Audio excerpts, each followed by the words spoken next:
Come on, she's warming up. Here we go. I believe that we're feeding out to the folks right now. You are watching and listening to the Who Moved My Freedom podcast, #1 podcast in the universe, in the world, in America for freedom. When it comes to all kinds of freedoms, but especially when it comes to the Second Amendment, we are the #1. Of course, what I want to remind all you guys to do out there is go to hankstrange.com, sign up for our email list. We have lots of good things on there. Lola has Lola's deals. There's a page on there that shows you all the alternate platforms we're on. There's a page that tells you all the different ways that you could support us. So please go check that out. One of the ways you can support us is by signing up for U.S. Law Shield through our link. So if you want to get some protection for when you use your protection, you can sign up for U.S. Law Shield. And our link, if you do a yearly membership, you save some money, plus we get a couple of shekels that helps us to keep doing this show. So thanks to all the people who have done that and who continue to do it. We appreciate you guys for doing that. There's a link on hankstrange.com, as well as there's one here in the chat. We really can't throw that up into the YouTube thing because they use that against us for some reason. So make sure you guys check that out. All right, enough said there. I'm gonna load my guests into the window here, and I'm gonna smash the open, and we're gonna get into this. Don't forget to hit the thumbs ups, share this with your friends, all that kind of good stuff. Big shout out to Harry's Holsters for sponsoring the show here. If you use the code HankStrange, you can save yourself 10% at Harry's Holsters. So make sure you check them out. They make quality Kydex holsters. Shout out to Harrison out there. All right, let's smash the open and get into this. Welcome back to the Hank Hey guys, situation. Don't forget to hit that subscribe button, smash the thumbs ups, ring the bell so you can be notified when we go live. Here we go. Here goes the bell. I'm trying to do this as gently as possible with my bell and not drive anyone crazy. We are live. I hope you got your big girl panties on. Of course, traditionally here we do jazz hands. Come on, let's see the jazz hands from all these macho dudes. We got macho dudes from around the world joining us today. So let's do this. Let's do this here. First of all, this is episode 809 of the Who Moved My Freedom podcast, and my guests are, we have Smash Time. Smash Time is joining us once again. There he goes. Look at that. Wall of freedom behind him. This is everything you need to know about Smash Time is behind you. And it's all capitalized Smash Time on YouTube, right? That's how people find you. Yes. Okay. There you go. All capitalized. Also joining us is my friend Rob McNeely of TUSC Crypto also sponsors the show. Full disclosure. Right? Gotta let the folks know. And Rob's got some special announcement. Well, actually, one special announcement that we're going to get into here. Maybe more than one. Maybe more. Maybe more than one. Okay, all right, cool. So we've got that. And let me do this first. So Smash Time. This is Rob McNeely of TUSC. Rob McNeely of TUSC. This is Smash Time. Intros are made. So Smash Time says he doesn't know about TUSC. I don't know if we should start there. What questions would you have about this, Smash Time? Yeah. He obviously doesn't watch. He doesn't look at my show. He doesn't look at my show. So. Well, I've been down with the Kofifi for 2 weeks. So. Yeah. Boss Hog says my buddy from around the corner, Smash Time, is on tonight. And there you go. So you've been down with the COVID. You got the COVID. So this is your excuse why you don't know about TUSC. So you know what? That's a pretty good one. I think I'll go with that. I think Rob McNeely is going to stop sponsoring me since you don't know about TUSC, man. I'm in big trouble now. I'm super interested in TUSC, so I'd like to know more about it. Okay, go for it, Rob. It's all you. We are a cryptocurrency, an open source cryptocurrency we developed to protect gun owners from being deplatformed. There you go. I mean, what else do you want to know? What questions do you have after that, Smash Time? I mean, how does it work? Is it the same as the other cryptocurrencies where you buy? I mean, what's the price on it now? It's better than the other cryptocurrencies. As far as price-wise, price is always fluctuating, and we're kind of newer compared to a lot of other cryptocurrencies. But so we're going through a big growth spurt right now. We've got a bunch of big relationships and things that we're working on with big players in the gun industry over the next 6, 12, 18 months. But we're not focused on creating some kind of hype coin investment. We're creating cryptocurrencies actually spent, unlike every other cryptocurrency out there. So our focus is trying to solve the big payments problem in the gun industry, which is much bigger than just trying to develop some kind of hype coin like Doge or something else like that. So we don't really worry about price right now. And so that's what I always tell people is like, we're not here to like hype some crazy overnight get rich quick scheme. We're 3.5 years old. We've never hyped price. We've always focused on trying to solve our mission, which is to help gun retailers. Nice. So if I say I'm brand new, I've never heard of you guys, and I have $1,000, how do I even go about buying Tusk? Where do I go? So there's a list of retailers on our website at Tusk.network that you can buy from, or I'm sorry, exchanges, not retailers, but exchanges, where you can buy. I think we're on 4 exchanges. We're going through some flux right now, and we're going to talk a little bit about that tonight, probably because we're doing our big first hard fork starting next week. So I probably would wait another couple weeks before you bought anything if you're going to, because we're doing a big network upgrade that's going to take a week, and we're going to be doing some shuffling around some of the exchanges that we're on as well. So I would wait a couple weeks, but we got a lot of big things we're working on, so we're super excited. Yeah. Let me just do this real quick, guys. Forgive me. Someone gave us some money. Yeah. Big thanks to Toxic Patch Company, who I spoke to today. He says hi. And Brass Catcher says that's a badass GTR post. Where is this? Oh, right behind your head there. I see one. That shows all the different... Looks like it has all the different years. Oh, that's actually cut out of steel. Oh, this okay. one here. Yeah. Oh, very cool. Yeah, so I was at Nashville Metal Art where I picked up this sign, and one of the guys that worked there made that as like a goof, and he knew I had a GTR, and he's like, "Hey, man, you can have it." So, man, love Nashville Metal Art. Those guys are fantastic. Okay, very cool. That's cool. Yeah. Free merch, I love it. Yeah, free merch, always good, always good. Never anything wrong with that. Okay, so I don't know if you had any other questions about Tusk before we get into. We should probably start with the big news here. And Rob, you've got a lot of light on your face, dude. I'm just white. I'm just white. You're glowing. You're like, your skin is made of diamonds, like those vampire dudes. I am really. I'm like a sparkly vampire, but I can play around. Oh, yeah, that's good. That's good. Right there. But see, now I look like a ghostly head in like a dark room. No, you don't. You look, hold on. Look, I'll go full screen. See that way. See, now we could see your. I don't know. I'm going to assume your eyes are blue, and be racist. I don't know. They're green. Okay. Green. Okay. Not all white people are just green-eyed or blue-eyed. Some of us have green eyes. Yeah, most of you guys have brown eyes. This is gonna just start so much trouble. It's going downhill already. Yeah, we got to have a little racism in the show. Helps everything. So, do you want to tell folks, what's the big thing here? I think folks will be interested in this. And I can pull up the website of your big announcement you have, so we can get into that.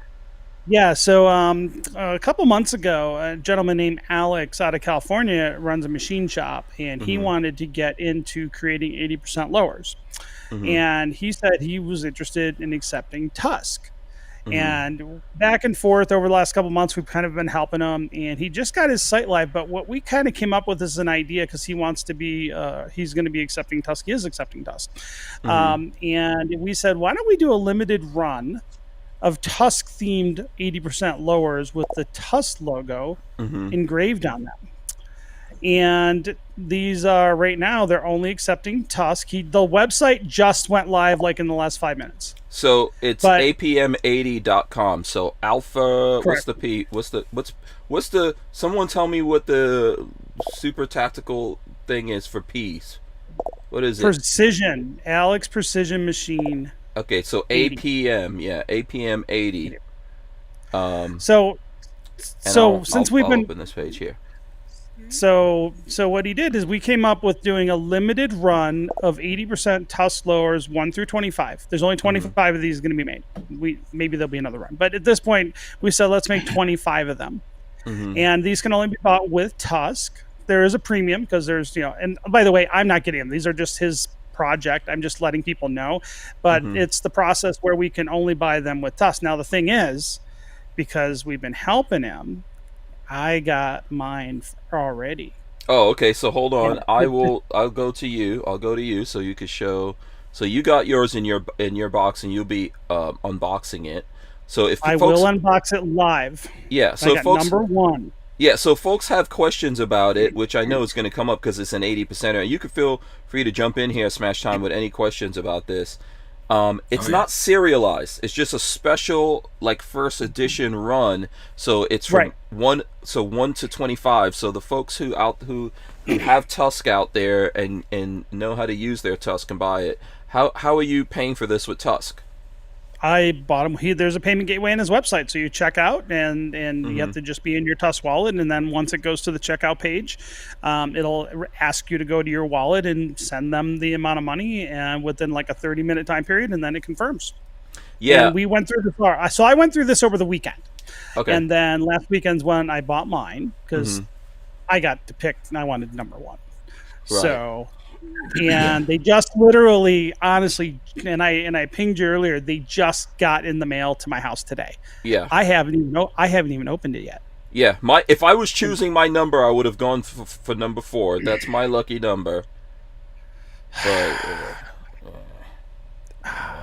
yeah, but Flying Rich says how much Tusk is $195. You just have to use a dollar to Tusk converter. I don't know. Let me see if I can pull that up. Well, no, actually, it will calculate it for you. So it calculates it in the thing when you're going through. Yeah, that's part of the payment gateway. It does that automatically on the fly. It'll tell you what so you got to understand with crypto, it's kind of like gold or oil. The price is always changing because it's commodity priced. And so what happens is he's saying it's going to be this amount of dollars worth of Tusk, and then when you go to check out, it says it's going to be this many Tusk. And then it automatically tells you the exact amount you need to send. Yes, and Flying Rich, you should have that much Tusk, because I heard Flying Rich is a Tusk millionaire. So it's so there's like I haven't looked at what the current price is, but it's generally right now 1 million Tusk is, I don't know, give or take $100. So it's probably 2 million Tusk, I'm guessing, or close to 3 or something. No.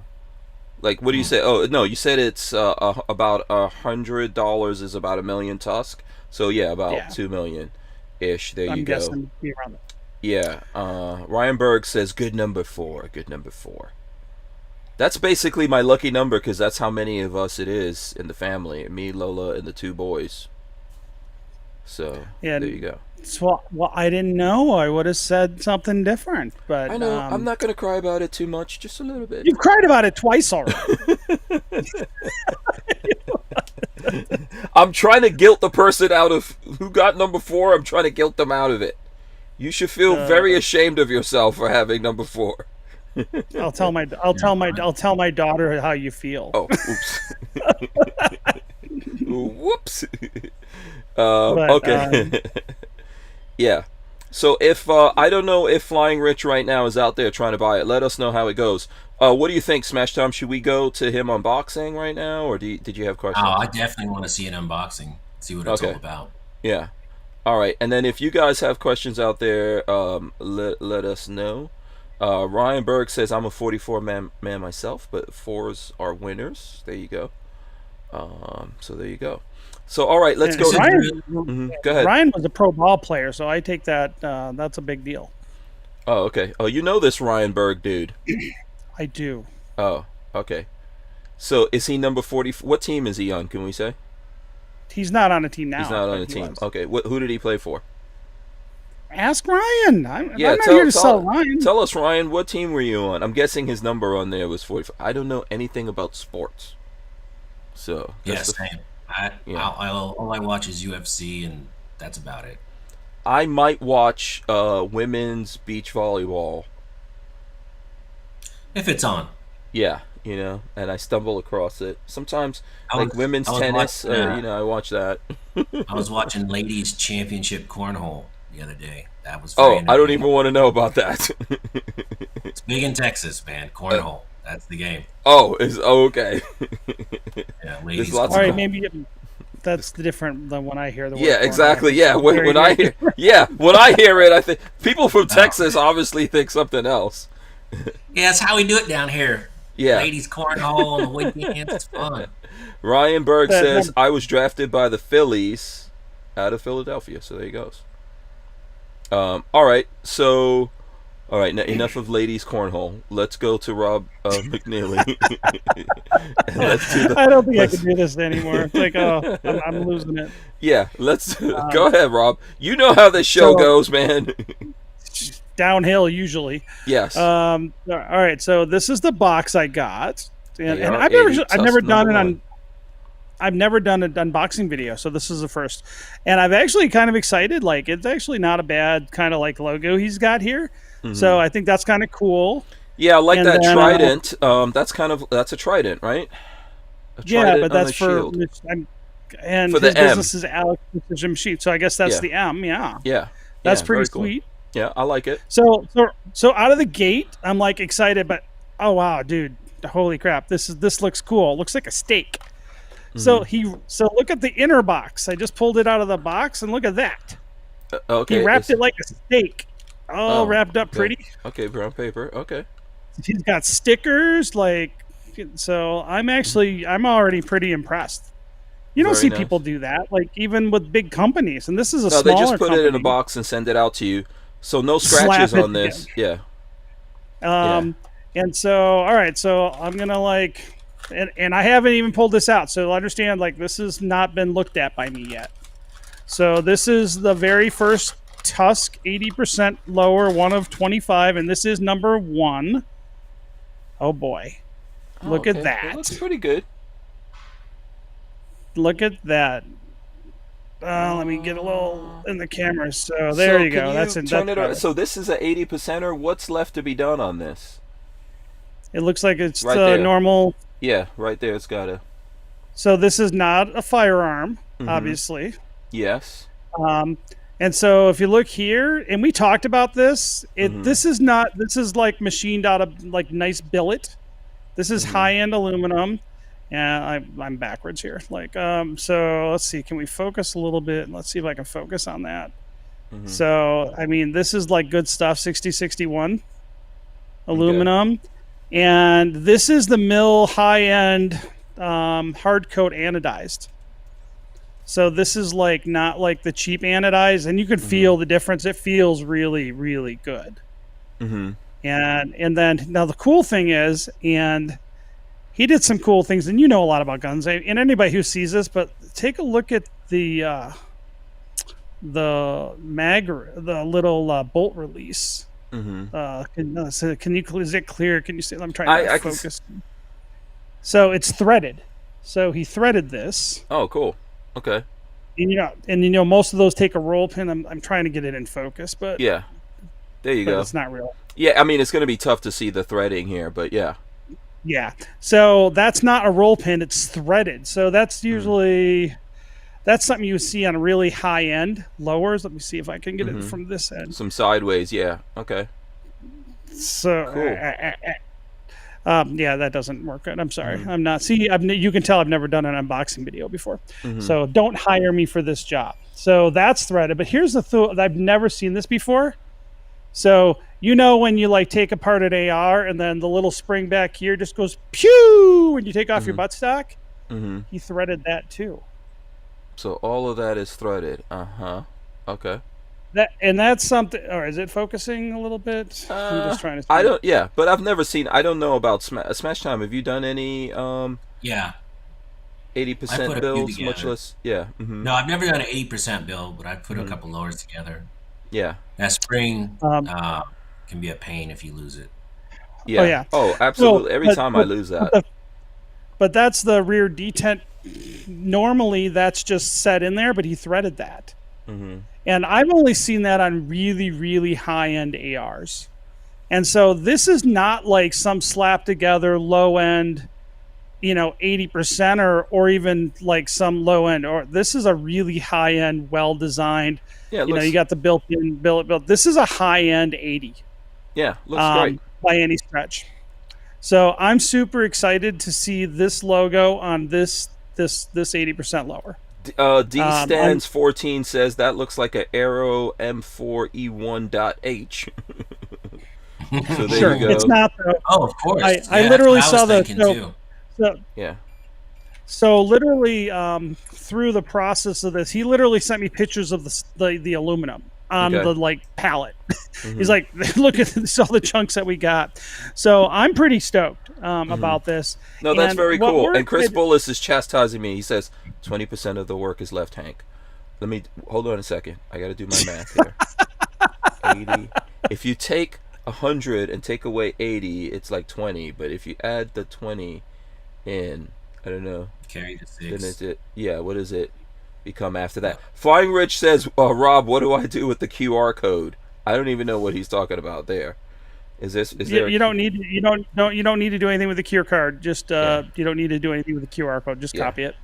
Yeah, there's some people right now trying to. Someone said that our link that we have to Tusk isn't working, so I'm trying to get Lola on that.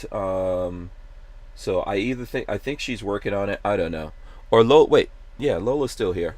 So we'll get Lola to get on that. And then D-Stan says typo on the H. So there you go. And then Vanessa Kitty says, when I buy Tusk, how do I get the actual secure files with the Tusk? I don't want it sitting in some Coinbase server. I'm guessing. Yeah, isn't when you buy Tusk, you then go set up a free Tusk wallet account at tusk.network, and then you move it, and you initiate that movement from inside the exchange account. Okay, and so let's see here. We've got multiple questions coming in. Smash Time, just feel free to interrupt any time. And Flying Rich said he just bought number 7. Yay, Flying Rich! He's in the club. I just got a text that. My friend just said he bought number 10. So okay. I think these are going to sell out pretty quick. Yeah, number 7 and number 10 are gone. You've got 1 to 4, obviously, which I wasn't consulted on. I don't know. I hope there's one for me because I'm kind of interested in getting one of these things. Yeah, too. we got to figure out. And DLD After Dark says he wants to get up on Tusk. I don't know if you know DLD After Dark. He's also got a show and stuff like that. I don't. Well, so yeah. So here's what I was gonna say. Like, obviously, Tusk sponsors the show here, and people ask me that all the time. Like, how does that work? There's folks out there who do this kind of stuff. Like, let's say a Smash Time, a DLD After Dark. Is there a way that they can get involved with Tusk? Yeah. Well. The main way is so with our blockchain, I like to explain our project is not a company. We're not for profit. We are a nonprofit, somewhere between a nonprofit and a co-op. And so what that means is we're not a business. We're a community-run organization. Decision-making about our community is done via voting. And if you have 1 Tusk, you have 1 vote. You have 1,000 Tusk, you have 1,000 votes. And you can vote on worker proposals, and you can vote on miners and committee members. And so what ends up happening, every time new Tusk is mined or created, a portion of the mined Tusk goes into this worker pool. We call it the worker fund. And that worker fund accumulates Tusk. And then when people want to do work for Tusk, whether it's have their podcast sponsored, do coding, do marketing, go to a conference and represent Tusk, that person can initiate a worker proposal and present it to the community. And then the community votes on it. And then once it's approved, whoever puts in that proposal gets paid out a daily rate until the end of that proposal. Period. And so like with right now we have 2 sponsors. We're the Tusk community is sponsoring 2 podcasts, John Crump and Hank Strange, and then I think we have 4 or 5, and we have like 4 or 5 more that are expressing interest. And Hank and Lola put in a worker proposal. They went through this process. And it's not super easy, but we're Mostly going to make Lola. it easier. Mostly Lola. But in the Yes. future, we're going to make the proposal creation process even easier. That's going to be part of our new front end wallet build, because we're going to be building a whole new front end wallet. Right now, we're rebuilding the back end of our blockchain completely from scratch over the next 2 weeks. Well, it's going to launch in the next 2 weeks. We've already rebuilt it, but we're going to be implementing that and executing the new code in the next 2 weeks. So it's called a hard fork in crypto. That's a big deal. It's a big growth milestone for us. And so, so if someone's interested in a hard fork is a what? Is that like splitting stock? Kind of. So what happens is, so here's the thing about blockchains. They're a permanent record. And so once the code is launched, all the block producers in our blockchain or miners in another blockchain, they're all agreeing to independently run the same code and validate transactions in the network. Now, what happens is, what if you want to upgrade the code and add features to the code or fix bugs? Well, we don't control all those computers because these are decentralized. And so what happens is we can't change the existing code. It's impossible once a blockchain is launched to basically amend the new code or the existing code. You, in fact, have to create a new version of the code with the changes you want to make. And then you have to persuade at a certain time all those independently run nodes to start running the newer version. And so you have to make public announcements, make the files ready, and to say, look, at this date, we're all going to go over here. And now we're going to run this version because this is the new and greatest version. So it's not going to affect anybody's accounts. It's not going to affect anybody's keys. It's not going to affect anybody's balances, but it's going to add a bunch of features and functionality to our blockchain. And so we call that in crypto a hard fork because it's forking off. And so it's blockchain terminology, but that's what it is. So if we were just a piece of software run and we owned it like a company would, we could just update the code whenever we want to, because we don't have to ask permission for other people to run it. We just would change it. But with a blockchain, because they're decentralized, and this is the beauty of a blockchain. So a blockchain, I like to tell people, is like a database, essentially, spread across a bunch of different independently run computers. We call those nodes or miners or block producers. And then when a transaction goes across the network, a certain number of those have to approve it. And then it becomes part of the permanent record of the blockchain. And then it's forever unchangeable. Mm-hmm. And so the beauty of being decentralized is that censorship resistant. You can't take it down. Mm-hmm. So it's a more secure, democratic way to do everything. I know the democratic part of that might be a bad word to people, but it's a more secure way. So everyone who owns a Tusk, a Tusk coin has a vote in that, right? Is that how that works? Okay. Yes, because our block producers are elected to the position. Oh, by the way, I just got a text on my phone and it says someone else got number 25. So they're going fast. Oh, okay. Yeah, people are getting to choose their numbers. I'm taking it. Yeah, because they're listed as just an item. Each one of them is individually listed there on the website. Okay. Yeah. Let us know when they're all sold out. Yeah. So does that make sense to you, Smash Time, or did you? No, I don't know if Rob. All I know is it doesn't make sense. Okay. It's kind of all Greek to me. All I know is I want to buy some and buy stuff. Imagine all right. So I'll make it try to make it simple. It's like a Ferrari. I don't care how a Ferrari works. All I know is it works. I like this man. I just want to buy it and buy stuff with it. I don't really care. Because most people don't know how credit cards either work. Mm-hmm. Most people don't know how credit cards 100%. Work. Everybody's like, everybody's like, how does your blockchain work? Do you know how Visa works? No. Well, then why do you care how blockchain works if it works and solves your problem? We don't know. There's very little in this world that we know how it works, but we deal with it. Correct. Do you know how your kids work? Because I don't. How does your wife? I know how my wife works.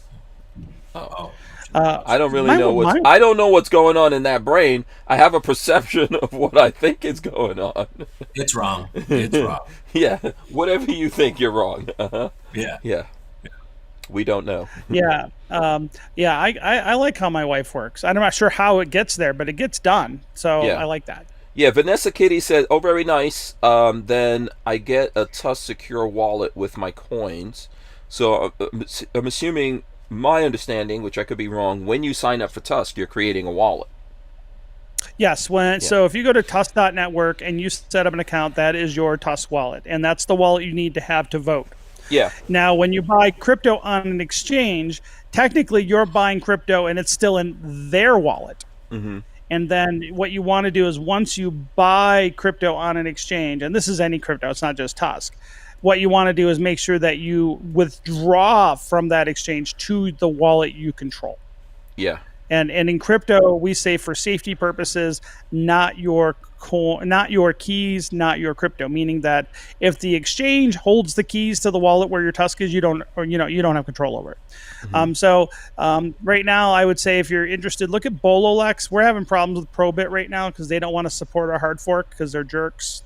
But if you're gonna buy, look at Bololex. But I would wait probably till after the hard fork anyway, unless you really want to do it tonight. But I would wait, because I just think it's safer just to wait till all the dust is settled in a couple of weeks. Okay, that makes sense. Sorry, couple of things. LV Louis Cypher says, I can't legally buy one of those receivers because of NV-AB 286, which is now in litigation. And then, so apparently in America, you can't buy a piece of metal. That's not a... What is that? I don't even know. I don't know what he's talking about. This isn't a receiver. So yeah, but I think there is something in Nevada where you can't buy 80%ers, right? There's other states like that too. I think New York. Yeah, there's a couple of states like that. Yes, this doesn't compute to Rob's brain. That's what you're saying? Yeah, well, I don't know. I won't live in a state like that. So yeah, the guys in Nevada have to fight that. So obviously, not everywhere can you do that. Alan Powell says, "Get on Robinhood. I'll buy some." Is it? It'll probably be we'll probably be a while before on Robinhood. The problem with crypto is that the being on an American exchange or getting on an American exchange is really hard. We're probably not going to be on an American exchange till late fall, early next year. So that's a growth process. It's just like a baby step. We have to get to a certain growth. We have to get to a certain size before they'll even accept us. And we're in talks with multiple American exchanges.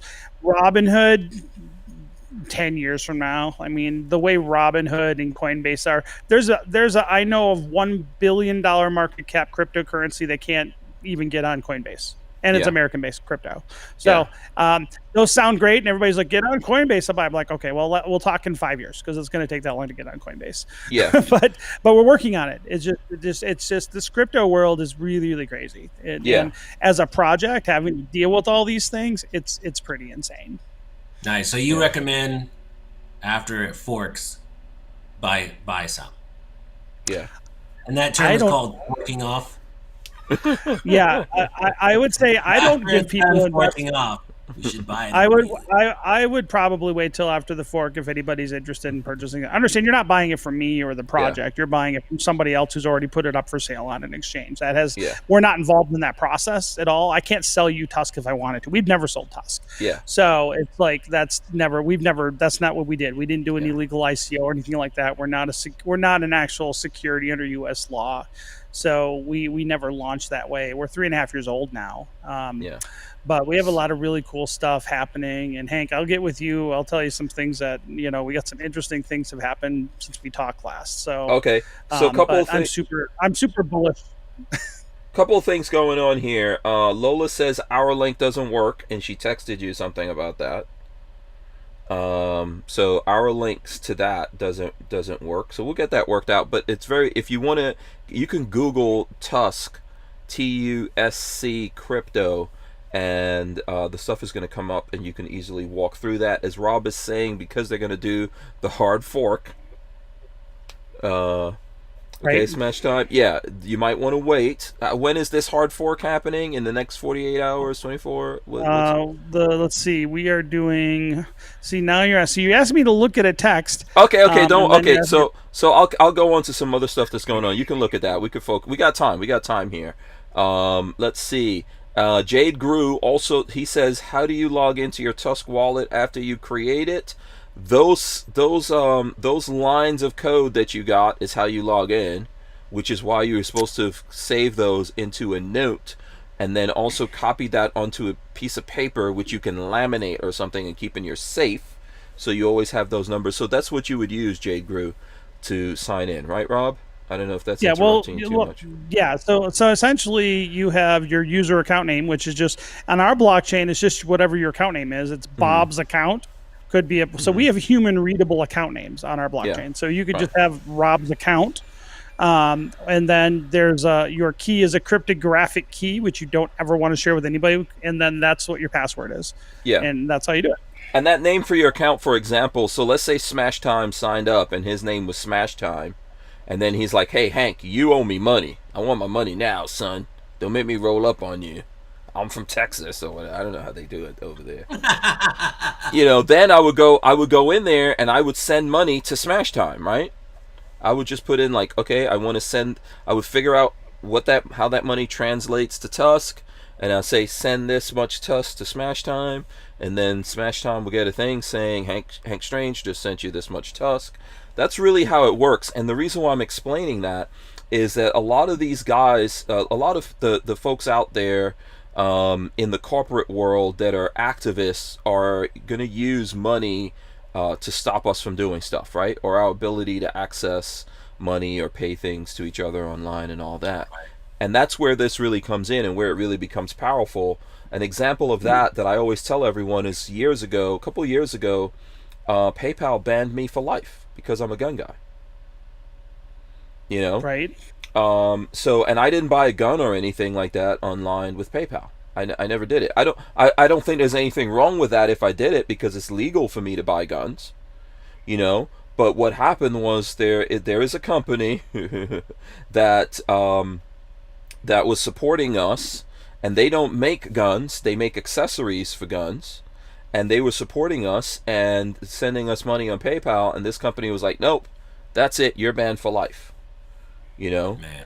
So those kinds of things. We were talking about, I think this was on Monday, we were talking about how General Flynn he had credit cards with Chase Bank, and they canceled his credit cards because they don't like his face. Yeah. The thing with Tusk, and this is the one. Yeah. The thing with like our blockchain is that we don't have any ability to cancel your account, even if we don't like you. And trust me, there's some people I'd love to cancel, but the functionality doesn't even exist. And part of that is that there's no central authority that just has a ban hammer overseeing the Tusk blockchain. It's not like that. And so we have accounts that can never be shut down for politics, and that's something you can't get out of Silicon Valley and the wokesters of the world that will cancel you. And so for the future, I mean, it's not even commerce, it's communications. You absolutely have techno tyrannies or techno tyrants that are trying to control what people can do, say, and see. And this is why crypto is the future. And that's why I recommend, instead of YouTube, you look at, Odyssey. Instead of Twitter, look at Minds. And then instead of PayPal, you look at Tusk. And then instead of Silicon Valley, you look at Bitcoin. Or instead of like Fidelity, you look at Bitcoin. To me, the future is blockchain and decentralization. And if we don't start building a wall around freedom with these decentralized technologies that can't be shut down, we're going to get run over by Silicon Valley and these tech 100%. Tyrants. Yeah, go ahead, Smash Time. No, I was trying to buy something from Gunbroker yesterday, and for some reason Chase decided to just freeze my account last night. That might be related to what's going on. Must be fraudulent activity. I'm like, come on, man. Here's what I think is going to happen, and this is not like Alex Jones or anything like that, right? The fact is, PayPal about 2.5-3 weeks ago just decided to do a big research project with the Anti-Defamation League, the ADL, on how to combat hate and terrorism and the funding of them. Now understand, all right, if you understand how they describe hate, though, go look at their website. Go look at the ADL's website. And there's a lot of slippery slope of just like conservatives, essentially, is what they don't like. And what they're doing, now think about PayPal made a big announcement. They're going to invest in this research, how we can combat. What they're doing is they're going to create a financial no-fly list, meaning that individuals and companies will not be able to buy things once you get on this list. Just like if you get on the terrorism watch list or no-fly list, you can't go fly in there. Well, think about it. PayPal is already trying to figure it out. Think about it. Why do they need to do this? PayPal already bans terrorists. They already ban guns. They already ban all these verboten industries. But apparently to PayPal, that's not enough to fight hate. So think about what this means. They're going to, and I believe this is what they're going to do. This is my opinion. But I believe PayPal with the ADL and probably other financial institutions are going to literally put individuals on a list and make it so they can't transact financially into the future. I think that's where this is going. And if you don't get on board with crypto, and hey, look, it doesn't have to be Tusk. If it's not Tusk, if it's another blockchain crypto project like Bitcoin, fine. I don't care. But start using crypto and start using it for payments, not as just an investment. That's what we need to do, because it doesn't matter if you're investing in it, okay? That doesn't protect you from not being able to buy something at the store. And that's what we need to do. And with Tusk, we're focused on trying to get stores and people that are probably most at risk from getting financially deplatformed. We're trying to get the gun industry, because they're the ones that are in the crosshairs right now, to get on board with these technologies. If anything, if you're a gun retailer, just set up a free payment gateway as an insurance policy. It doesn't cost you anything to set it up. And I think that's what you need to do right now. Yeah, go ahead, Sunshine. So if, how do I word this? So how many places can I go? Now I have 5 million Tusk. How many places can I go buy that with online? Is it just this guy selling the lowers, or are there multiple places I can go spend this? There's about a half dozen retailers right now, but we have not been. We just got the payment gateways kind of sorted out, so we haven't been pushing to get retailers on the network yet. And I can tell you, we're working with a very large point of sale provider in the gun space that has thousands of customers, and I think that integration is going to go through probably very soon, in the next couple of months. So we're going to really be making a big push probably toward, I would guess, probably first quarter, probably after SHOT Show, is when we're going to really start hammering on onboarding retailers. Right now, you can buy body armor with crypto, with Tusk right now. You can buy 80% lowers right now. We're talking to a couple other retailers, but that hasn't been a big push for us right now. So just understand, we're building something that's we're here for the next 50 years. So we got a kind of a roadmap on where we want to be and how we roll this out. So right now, think of it as with APM 80, this is kind of like our beta. And that's how we are right now. So I would say with onboarding retailers, we're kind of at the beta stage right now. Though we've been traded on the market for a couple of years. So we've been around a couple of years, but we're now just starting to get the infrastructure in place where people can actually use it on the e-commerce side. So it's baby steps, but we're not going away, and that's where we are, and this is just a good place to be. But these things take time, and doing what we're doing right now and doing this experiment and doing the lowers gets people excited about what we're doing. So look, this can actually work, and these people can implement that in their own business. Yeah, John Crump. I have another question. Okay, hold on one second. Money. John Crump gave us money, and he said that he got his. So John Crump got his. There you go. Yay! All right. Yeah, go ahead with your second question. Go ahead. Percentage-wise, how much has Tusk gone up over the last? You said you've been around 3 years. So just in the last 2 years, has it gone up like 10, 15, 20%? We did a 5x in February. A 5x based on one. 5 times. No, we did a 5x since February since we started. Well, we got to remember when we launched. So our market cap's between 3 and 5 million. I haven't even looked today. Yeah. So I know you were asking. We started out at 0. Yeah, I'm gonna put up. What is this? I think I'm using. What app am I on here? Sorry. Coin Paprika is the best one. Okay. I've got Coinbase here, so we can search on that, right? Well, yeah, but Coinbase doesn't follow all the exchanges we're on. Oh, okay. So it's not yeah, okay. So that's not an accurate one. Which one? I would say Coin Paprika is probably the best place to look for price in our market cap. Coin Paprika. Okay, I gotta go like find the pepper. That. I'm a jalapeno pepper on a stick. Yeah. Okay, Coin right. Paprika. I'm gonna have to look that up. Did you have another question after that? No. Yeah. So understand, our market cap was around 800. Again, now we're getting into price. Price is a distraction, but our market cap was around $800,000, and we had no volume in February.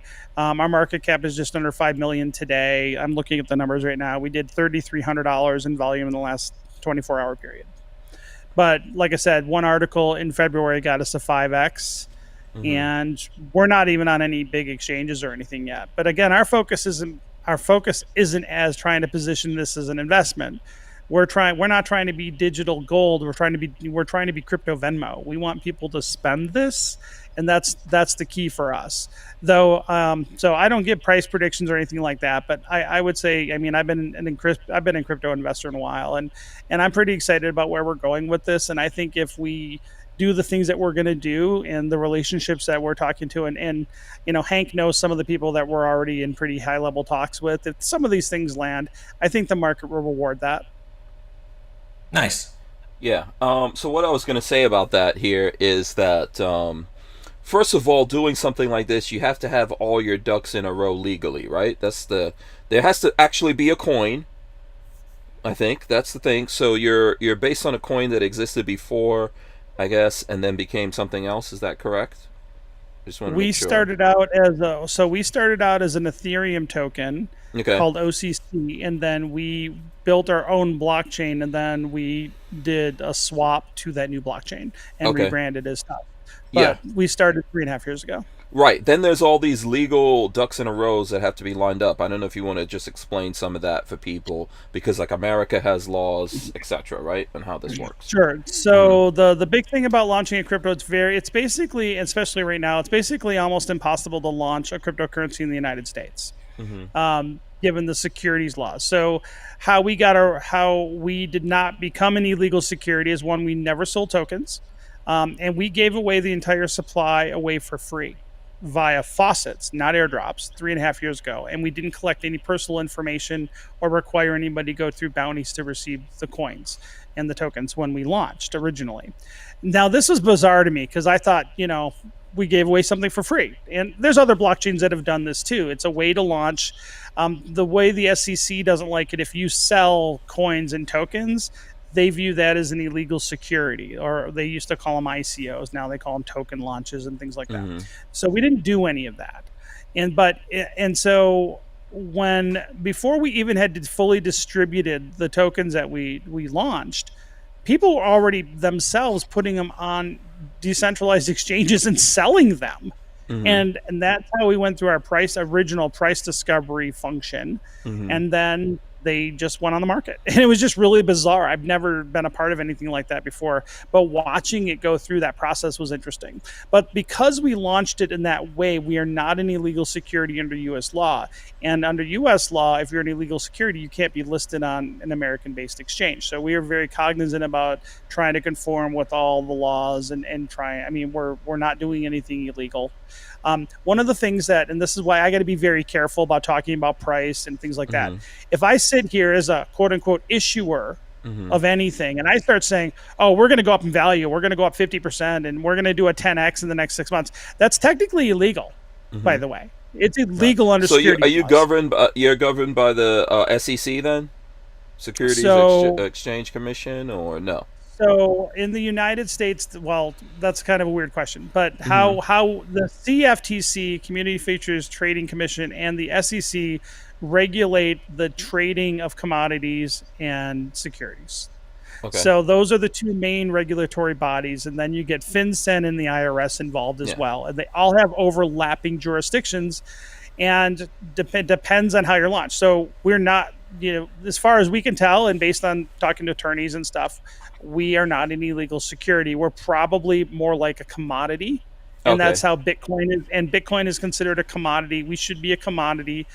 Now, here's the thing. The government doesn't issue you a permission slip and say, we bless you, you are a commodity. We bless you, you're a security. They don't do that. So how it works with the government, and by the way, before we launched, I actually talked to the SEC myself, to an attorney there, asking them questions. And this is what these two agencies do. If you say to them, I want to create a cryptocurrency and I want to do it this way, is that good? This is what they say. We will not give you legal advice. You need to seek counsel. Right. But here's the thing. But if they don't like what you do, that. So here's the thing, though, and this is why I don't think it's good policy.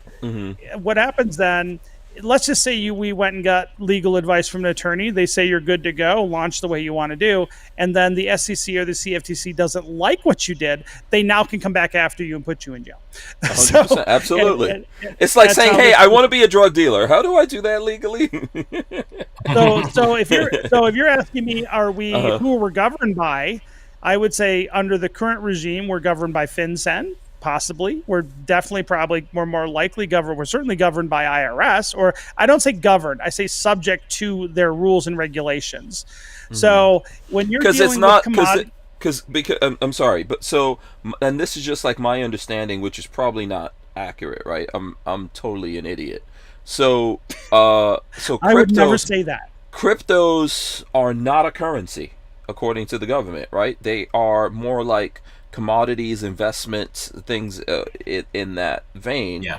Because if you have a crypto for a long time and it's made a bunch of money and you cash it out or whatever, let's say you have Bitcoin and your Bitcoin's worth $1 million and you cash in and get the $1 million, you're supposed to report that to the IRS. So here's the problem: is that different agencies of the government treat it differently. Okay. The IRS treats it as property. The SEC may or may not treat it as a security, or the CFTC might treat it as a commodity or a futures contract, possibly. So based on, and this is the problem, is that there's guidances but put out by all those agencies, but the guidances don't cover examples that always cover every possible example, because in these guidances they'll have an example. If you did this and you did this, you might be X. The problem is a lot of times there's an example that we might have done something that doesn't fall into that because they didn't even think about it themselves. And there's also a lot of proposed regulation out there that might clarify a lot of those things, but they haven't implemented those yet. And so there's like a lot of things that could possibly land. Like there's some bills going around that haven't gotten to the floor, gotten to a committee vote, that talk about, they'll clarify what is a commodity, what's a cryptocurrency, and what's a security when it comes to crypto assets. So they're saying is the government has floated the idea that they'd be these three different baskets. And those all might also have different taxing things around them, but none of those have passed yet. And so I think based on current law, we're probably considered a commodity. Okay. And property by the IRS. And so if we are a commodity, then the CFTC would be have the ranking jurisdiction. Now, but the thing is, I was going to say is about how does that affect me? It means I don't fucking talk about price, and I don't give fucking price predictions, because that could make me look like I'm hyping something and making promises that are actually they'll not make kosher. you into the Al Capone of this, man. But what I'm saying is, here's the thing. You understand what I'm just trying to say, that you got to be careful what you say. If some rando individual who likes our project that's not affiliated with the project wants to proffer opinions about where our price will be in 2 years, they can do that all day long. If Hank was doing that, and not telling people that we sponsored him, or he could get in trouble for promoting it too, by saying stuff like that. So even in our social groups from day one, we even posted on our Telegram group for a long time, TUSC, or this is not an investment, it may never go up in value. We put an anti-hype warning, and people got mad about that because they wanted us to hype it.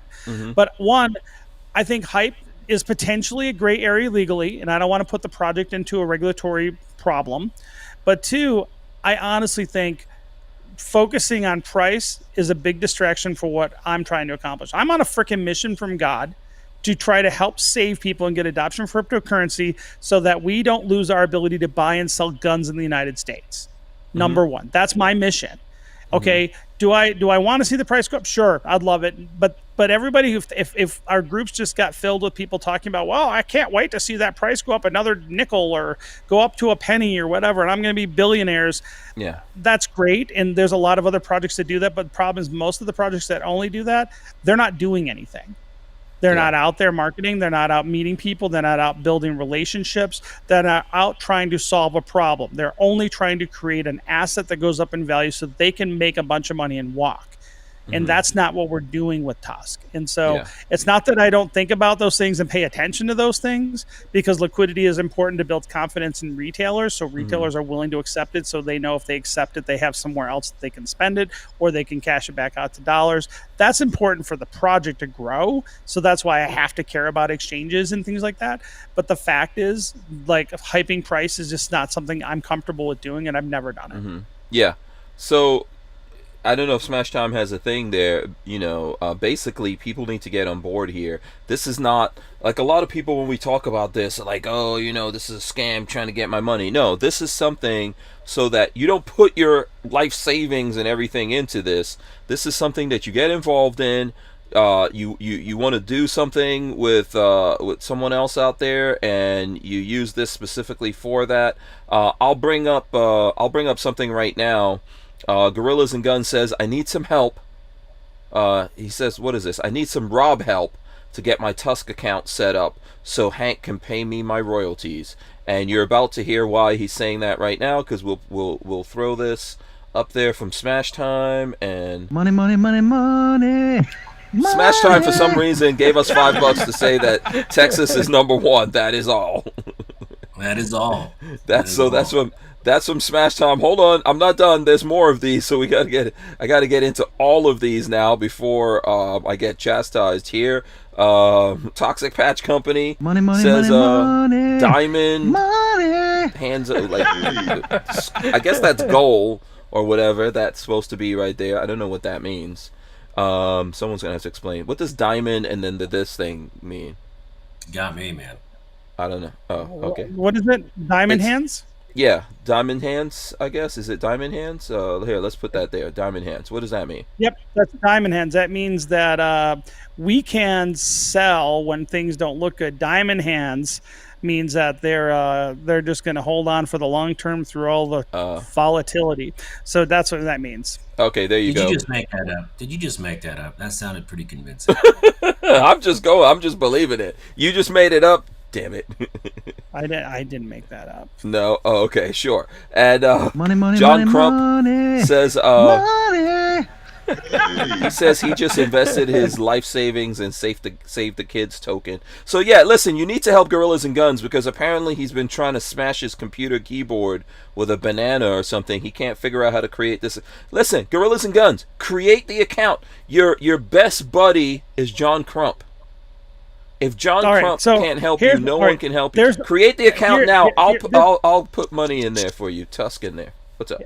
If your best buddy is John Crump, yeah, you're in trouble. Yeah, he's got bigger problems. Yeah. So, hey, I don't know you. That's my purse. I don't know you. But no, if you go to Tusk.net, now we get it.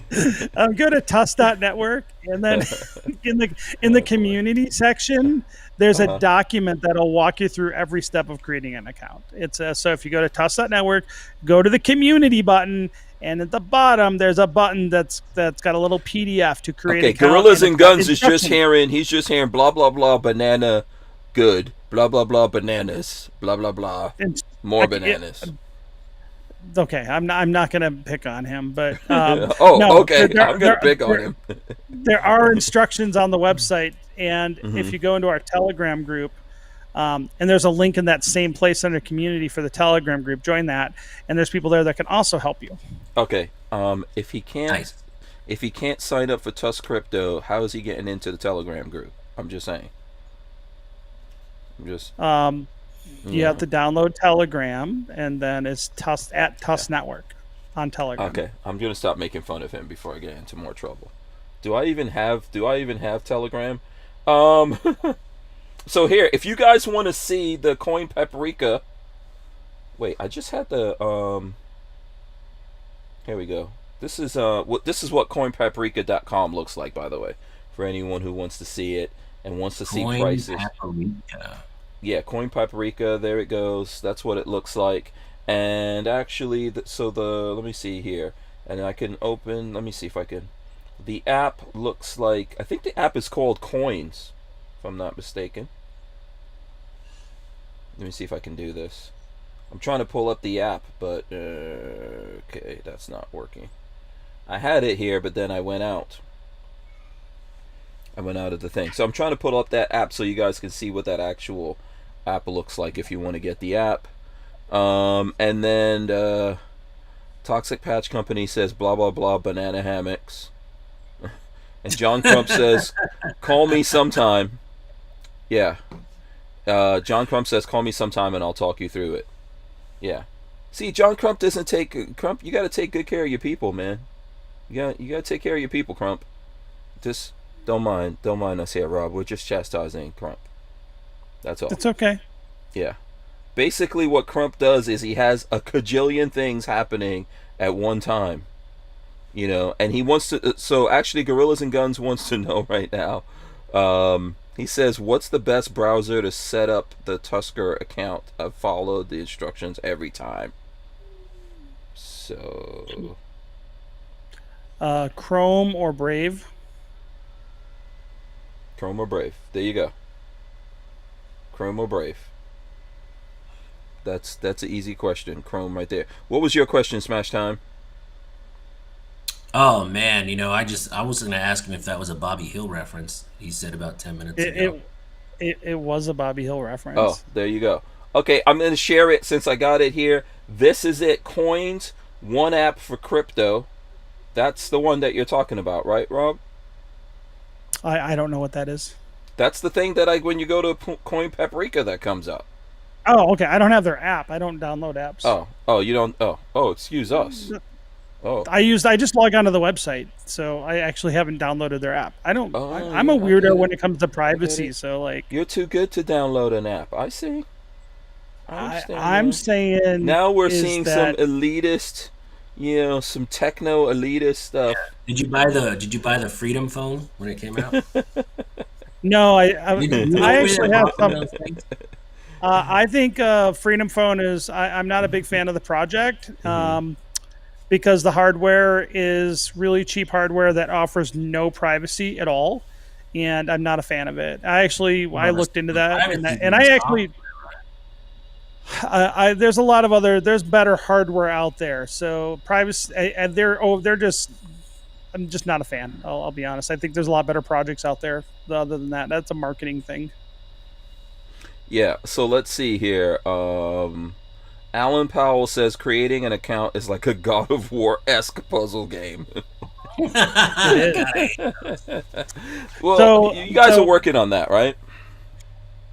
Yeah, we're gonna. So after the upgrade on the protocol, the app, the hard fork that we're doing, the next thing we're gonna be doing is completely rebuilding the front end and all the wallets, and the account creation process is gonna get much easier. Here's the thing, like with crypto, most crypto, they don't give two shits about the end user out there, and so it's not designed for most crypto right now is not designed for non-tech people. And so, and making the interfaces between this really unforgiving technical backend and making it really simple for non-technical people is really hard, by the way. There's a lot of coding that needs to go into that. And we're already mapping it out. Like we know what we're going to do. But I mean, it's going to take us a few months to build it, and it's going to be expensive to build it. In fact, it's going to cost more to build the front end the way we want to than it is to upgrade the back end. Which is backwards, like what people would think, but the back end code's really straightforward. It's what we want to do on the front end. There's not very many projects there's like 4,000 or 5,000 crypto projects out there, and there's only probably 5 that have a decent interface. And we're going to be going to that level. But because most of the people that we're dealing with in crypto, especially at 2A, and you know how 2A people are, a lot of people are still, rocking their 1911s, right? How are those 2A people, Rob McNeely? They're still running those 1911s and those big heavy metal guns. I know I'm going to get everybody really pissed in a minute.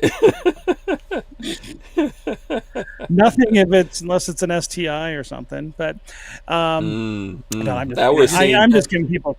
Yeah, we're seeing the real. Go ahead, Smash Time. Huh? I just picked up. In the chat, there's C6. That's my buddy Mike, and when I ran into financial problems like 2 years ago, I had to sell. C6 or C4? C6. C6. C6. Okay, I don't see C6 so in the I chat. had to sell my SIG TAC Ops in 1911 and 10 millimeter, and I've been looking for this gun for 2 years because they don't make it anymore. And he found one last night at a Oh, I local see him. shop. Mm-hmm. And man, it's because of that guy right there, I was able to rebuy my dream gun that I had to sell. And it was like selling a kid. And then today I just got it like a couple hours ago. So Wait. shout So out to you this got dude. the same exact gun or a similar The same gun? exact model. Same exact model, but not the same one.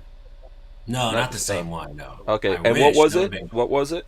It was a SIG TAC Ops 1911 in 10 millimeter. It's all Okay. black.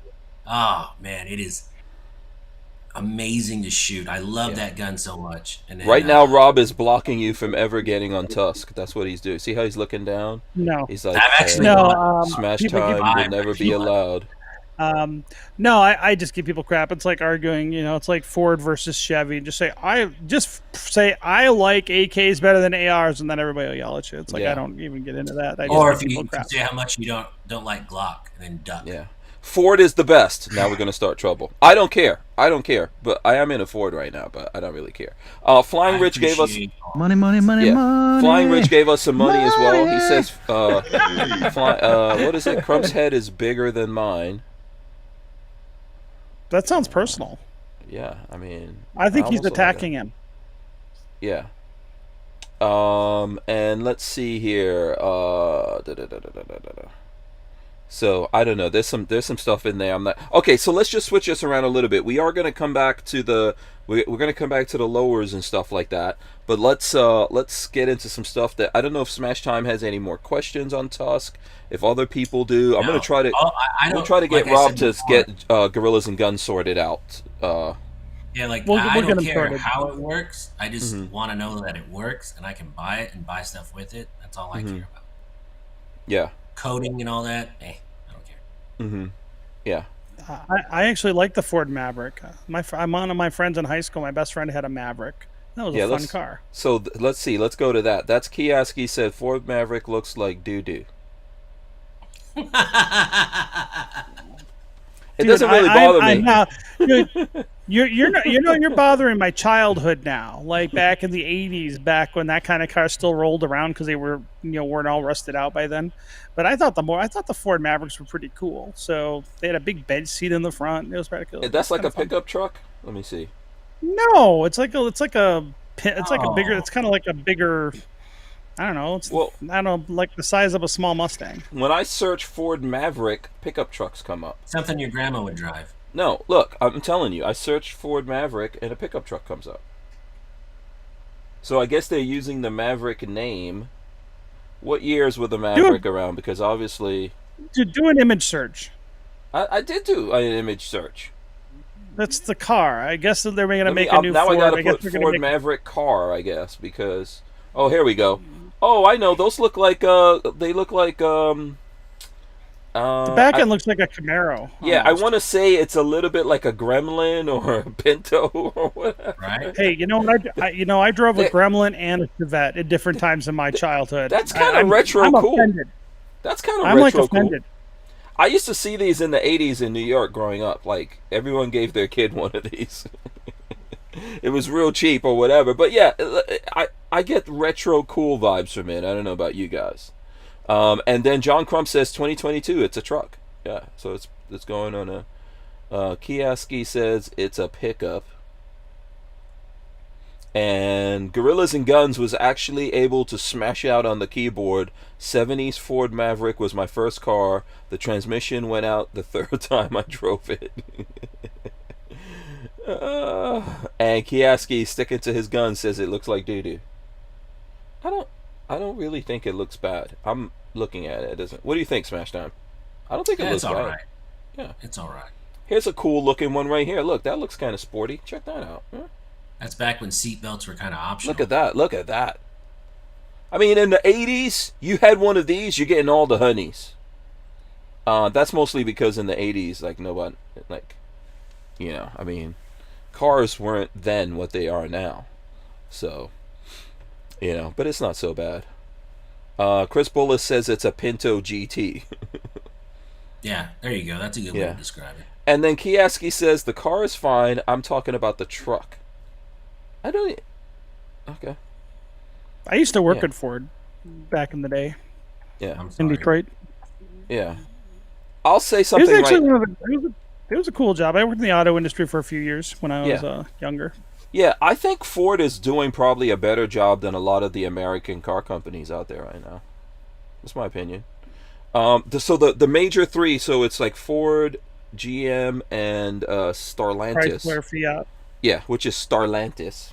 No, Starlantis. What the hell, Starlantis? that's what Is that a new name? So previously it was called FCA, and that was Ford, Chrysler, whatever. So they own like Dodge. I'm sorry, not Ford. Fiat Chrysler America or something like that was FCA. So they had like the Jeeps, your Dodges. Oh, Stellantis. Oh, Stellantis. Stellantis. Yeah, Okay. Stellantis. Yeah, it's like a French company owns them now. Dutch. It's Um, Dutch. and then you got GM, and then you have Ford. I think Ford is actually doing a better job when I look at all the stuff like their electric pickup truck that they're coming out with. I think it looks good. You know, the Mustang, Ford Mustang, one of the best looking cars I think in design wise out there. Obviously, Well, they did just make that Mustang SUV that looks like trash. yeah. Well, that's the electric car you're talking about, the Mach-E. The Mach-E. Yeah, have you seen those on the road? They look good. Those look good on the road. I've seen them on the road. Not for me. You don't think they look good? I think they it- look good. Okay. It looks like it's a wannabe Tesla.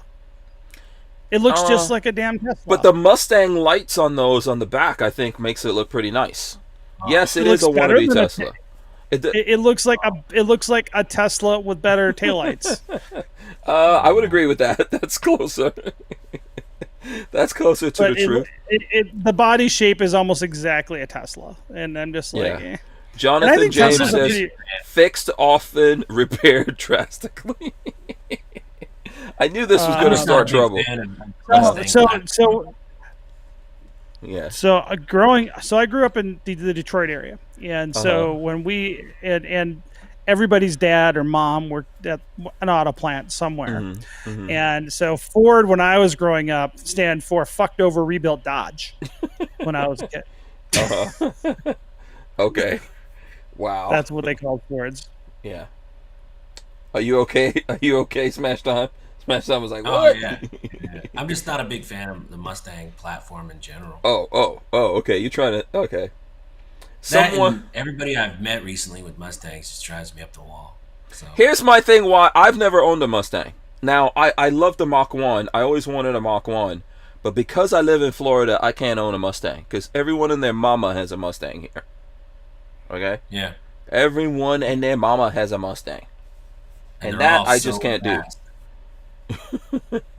I just can't do that. Chris Bullis says, I think the new Maverick trucks look good and they start at $19,000. So I'm going to throw up the Maverick truck here and you guys can tell me, what do you think about this Yeah, as a it's pickup supposed- truck? Does it's this look good? It's supposed to be super economical.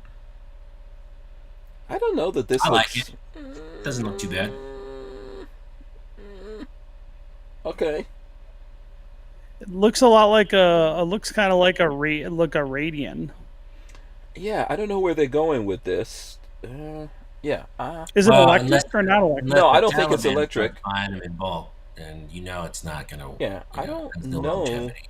Here's another one. I don't know that, like, I don't know I could say these just look like every other pickup truck. That's my problem with it, right? That just looks like every other pickup truck that's out there. I don't know. Yeah. Yeah, But I didn't they- feel but here- meh but what's- about that. Meh. Well, what's the point of that? Because didn't they just launch the Ranger again, which is another mid-sized truck? Why did they launch this? It seems like they're cannibalizing. Don't know. Here's an. I don't know. Yeah, I think I agree with people. This doesn't really. It's not like awe-inspiring or anything like that. You know. I Their don't know. colors are on point though. Yeah, I wouldn't argue that, but yeah, I don't think there's anything special in there. I wouldn't run out and get one. Maybe it's like entry level or something like that for the pickup truck. I don't know. I'm not too. I'm still gonna get a Cybertruck. That's gonna be my next pickup truck. Oh really? I just picked up a truck a couple weeks ago. What you get? I got a Honda Ridgeline again. Honda Ridgeline. Yeah, Oh, we're gonna have to look you at know, it. See. I New finally one? sold my Mhm. I Go sold ahead. my Ridgeline in January, 276,000 miles, and was still Right. running. And Right. so This is I'm a number bit- 3. I'm a big fan of ricey chomping kind of cars. I actually, for the first time in my life, I don't own an American vehicle anymore. I own all Japanese vehicles and one Korean now. But Well, the all thing my about cars the are Asian. Ridgeline is that trunk, man, because I shoot a lot, and you can the newest year models, you can lock the trunk and double lock the tailgate, so Yeah, you can so- lock the tailgate and the trunk. So this is the new Right. Ridgeline design, right? Is this like what you got, Right. Smash Time? Yeah, I have mine's all white though. Yeah, This looks like a Subaru to me. Kind This of. looks It's got the. But here's the thing, like I mean, notice. I the like one the thing I like the older one. I like the first one they came out with. Sorry, the go ahead. older one they called it the Honda El Camino. I had 2 of those. I loved it. Loving it. Yeah. I still have one. The problem with the Gen 1s, which is why they changed with the newer Gen, the Gen 2s, is that the slanted, it's more like the Avalanche, it's got the slanted bed. And by the way, Cybertruck's going to learn this problem too. It makes the bed really it's really inconvenient for the bed. You don't usable. want a bed that's slanted. And I think with Cybertruck, they're going to have a problem with that too. That's why Honda switched out, because it's just, you can't get in the back of the bed toward the back of the truck very easily. That's the one thing I didn't like. Having owned several Honda Ridgelines and just the functionality of the vehicle, man, it's a cult following. And Yeah, these are the old. I think these ones look better. I had a silver one. I had a 07 silver. I had So no that's- six. It's all right. That's what I had. I had that exact car for So- 276,000 miles. I had the. So I you're bought saying it the brand new. slant here, like what was it about the slant in the back that made it not usable? It was just harder to. It was really hard. You had to get into the vehicle to reach over the bed Okay. most of the time toward the back of the truck. It was just If inconvenient. you had a bunch of wood and stuff, it was kind of a pain in the ass. Yeah, Okay. and so Okay. that's why they changed that. And it's funny from a design standpoint with Cybertruck, they're doing the same problem. And I'm like, it kind of is not. It's for people. So I was a contractor when I got that truck originally, and for someone who really uses their truck on a regular basis, which I didn't even, I do all the time, that was inconvenient. But people who design a truck that don't know that, you can tell, like people that aren't used to trucks. So when this was Honda's first truck, right? So you see Tesla making the same mistake. They're going for, it looks cool, and they forget the whole point of there's a reason why you don't do that. And there's also a reason why the Avalanche also had that same problem. That's why that was a limited run model too. It just, the back wasn't really very convenient. Even though I think the Chevy Avalanche was a really cool design, is that the bed wasn't convenient Okay. for people that use trucks. Right. Yeah, I didn't like it. But the Honda Ridgeline is always meant for like the soccer mom that kind of wants a truck, but not really. It's not meant for someone that's really gonna abuse it. Dude, Like I go to I Home pulled Depot 4 or 5 times a year. I beat the shit out of my Ridgeline, and I even Oh, yeah. I totaled it. I totaled it, and they didn't total it. I did $14,000 worth of damage to it. They rebuilt it. I drove another 200,000 miles on it.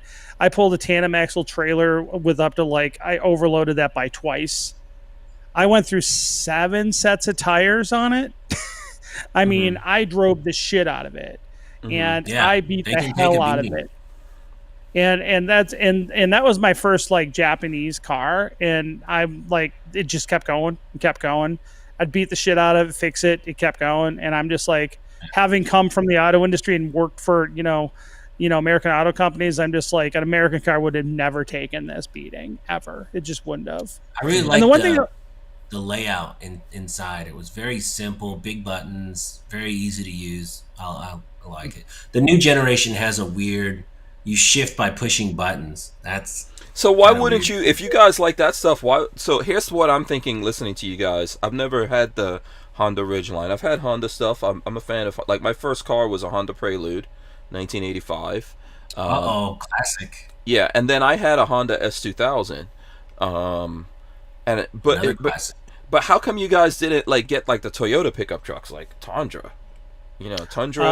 Tacoma or something like that. Those are trunk. pretty badass. I used the trunk. trunk. The trunk is huge. I bought. So when I Okay. bought mine, I was gonna. So remember the Ridgeline and like the Taco were the two trucks that I was buying. I wasn't buying a full size. And when I bought mine, and I bought it for a work truck. That's why I bought it. But I wanted a comfortable truck because I was putting on 35,000 miles a year. So I wanted a truck that was actually more economical and comfortable. And the one thing is the Ridgeline. For one, it has CV joints front and back independent, and so it was like driving a minivan, comfort wise. But that trunk was absolutely freaking amazing, and so that was the main thing that I bought it for. And on top of that, the bed on the Ridgeline was a little bigger than the bed on the Tacoma. Okay. So you could fit if you put the tailgate down on the Gen 1, I don't know how it is on the Gen 2. You could put you could stick a full sheet of plywood or drywall in the back of the bed. Whereas I don't think on the Tacoma it was wide enough. I think that was one of the things that was a turnoff for me. Maybe I'm wrong, but this is in 06. So in 06, I don't think you could lay a piece of plywood flat 4 feet wide in the bed of a Tacoma. I'm not sure on that, but the trunk was the number one thing, and the fact it was just so much more comfortable to drive.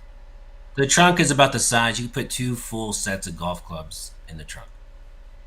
So, and if you took the spare tire out, like I would travel with guns and stuff, you could put 6 or 7 rifle cases in there comfortably and not smash all your stuff. So, the fact that you could lock it and half the people don't even know it has a trunk, it's just the security of it's great. I love it. I use it all the time. Anytime I go anywhere, I always definitely keep my gun in there. Yeah, I think so. Is that assembled here? Is the Ridgeline assembled here in America? Canada. It's Canada. Oh, Canada. Okay. Yeah. Let's see. Jonathan James says I got a 05 Tacoma. It's only 5 or 6 foot bed. So there you go. And Whammy Gunslinger says I have the same Venom comic book, my favorite character. So he's talking about the back of Smash Time right here. Oh yeah, I have that. I have the whole series on that one. Yeah. And your thing that says Smash Time on air, that's G.I. Joe, right? No, that's just a little. I got that lighted at IKEA, and I had a shop cut some vinyl stick over it. Oh, okay. But that looks like it looks a lot like G.I. Joe. It does kind of look like the G.I. Joe logo. Okay. No copy intended, but yeah, I just thought that was a cool logo. A friend of mine made it for me, and I was like, hey, thanks. Yeah, and then let's see, who is this? 42 Chill says Tundra is the bigger one. I do like Tundras. But I need that trunk. And Vanessa Kitty says, try driving the compact pickups in your bunny boots for extreme cold. I'm not sure. I'm guessing that's a little sarcasm in there. I don't know. I wore bunny boots in mine. Uggs? Dude, the front seat, the Ridgeline has, at least the Gen 1s. I haven't driven a Gen 2, but the Gen 1 Ridgelines had plenty of leg room. Yeah. Plenty. Oh, yeah. Yeah, and let's see. Here's another Smash Time thing. Smash Time always has a different rifle on display. The red is my favorite. So there you go. This one is actually an air gun. It's a full auto BB gun from DPMS. Cool. Man, I gotta tell you, it is a blast to shoot. I had a video all set up, except I got the COVID, and I haven't even. This is the first thing I've done really since I got on the mend. Yeah, so we haven't talked about this. By the way, everyone out there, smash the thumbs ups. We appreciate that. Richard Munder is saying G.I. Joe Taliban now. I think Richard Munder has Taliban Tourette's. Just making fun of him. That's our buddy in England. And let's see, what is this? Okay, hold on. Did Smash Time put a Magpul UBR on a 22 allowed? Okay, so COVID, you got it. How was it? That's That's the. What's up? Are you there? Uh-oh. What's going on? Can you hear me? Yeah, I'm here. Can you hear us? Yeah. There we go. Yeah, I was asking you about COVID. What happened there? Oh, so I got the COVID, came down pretty hard, like a ton of bricks, and then I would just tell everyone, take a lot of vitamins and get a lot of sun. I mean, everyone's gonna get it eventually. I mean, it's not gonna change my lifestyle. I'm still gonna go out and do what I do. I'm still, I probably, I don't wear a mask still. But it did suck, man. I gotta tell you, it was not fun. But How did you get it? Do you have any idea? No, I don't know. I just picked it up somewhere, and Yeah, you were out doing videos of ammo in stores, man. That's what was happening. maybe who knows? But I got it. It I'm was just pretty teasing bad. you. But I would just tell everybody, because I have a lot of tactical girth. I'm a little husky. I have asthma, but I think the fact that I was so jacked up on vitamins, vitamin D, zinc, multivitamins, the last year and a half, I think that saved me a lot, because I didn't get any of the lung stuff, no cough. So how do you know that you had COVID? Did you go and get tested and they said, yeah, you have trust COVID? me, I got a real bad fever for about 2 days. I went and got tested, which the test now is real easy. They just swab your nose. They don't stick anything up your nostrils hardly. Came back positive. Then I was down for like 2 weeks. And you know what's funny? I lost my sense of smell like 8 years ago. Oh, okay. And it was always gone. My taste and smell, I don't know. Maybe it's my wife's cooking. I don't know. My brain just shut that part off. But Wait, so when hold on. You have COVID, no sense of smell permanently or taste? well, I didn't. It would come and go. It was very Okay. weak. So after COVID, man, I can taste everything now. My smell came back. It like reset my whole system. So I Uh-oh. drank like a Dr. Pepper a couple days ago. I was like, oh my God, that's amazing. Wow. So everything is like eating for the first time. It's like cheeseburgers, Chick-fil-A, anything is like, holy smokes, it tastes delicious. So now I got to kind of calm down. I don't want to be gaining a whole bunch of weight back. Because everything is lost 20 delicious. pounds. Okay. Oh, everything is delicious. But yeah, I would just encourage everyone, because I don't know about you, but a lot of people I know Rob's that are still into there, guns- right? Yeah, Rob's there. Sorry. Everybody I know that's into guns is maybe a little on the husky side. Either they're jacked to the gills, or they might be a little husky. Just take a lot of vitamins, guys. And Are you saying that gun guys are fat? Let's just, no. I said tactical girth comes in all sizes, Hank. Yeah, okay. But I think just I would encourage everybody to take a lot of multivitamins. It doesn't hurt, man. So you didn't take any medications. You just took multivitamins and toughed it out? Yeah. I didn't have any lung issues, which was weird because I have really bad asthma. So That's actually think not that- weird, because there's some people that say that actually having asthma might actually be beneficial for COVID. Really? Why would that be? Yep. who knows? I don't know the science, but there's some preliminary discussions about that actually. But I just made sure I literally would like drag myself outside to get an hour of sun, and I couldn't eat. But yeah, I would just tell everyone, take a lot of vitamins. I think that probably curbed the worst of it for me.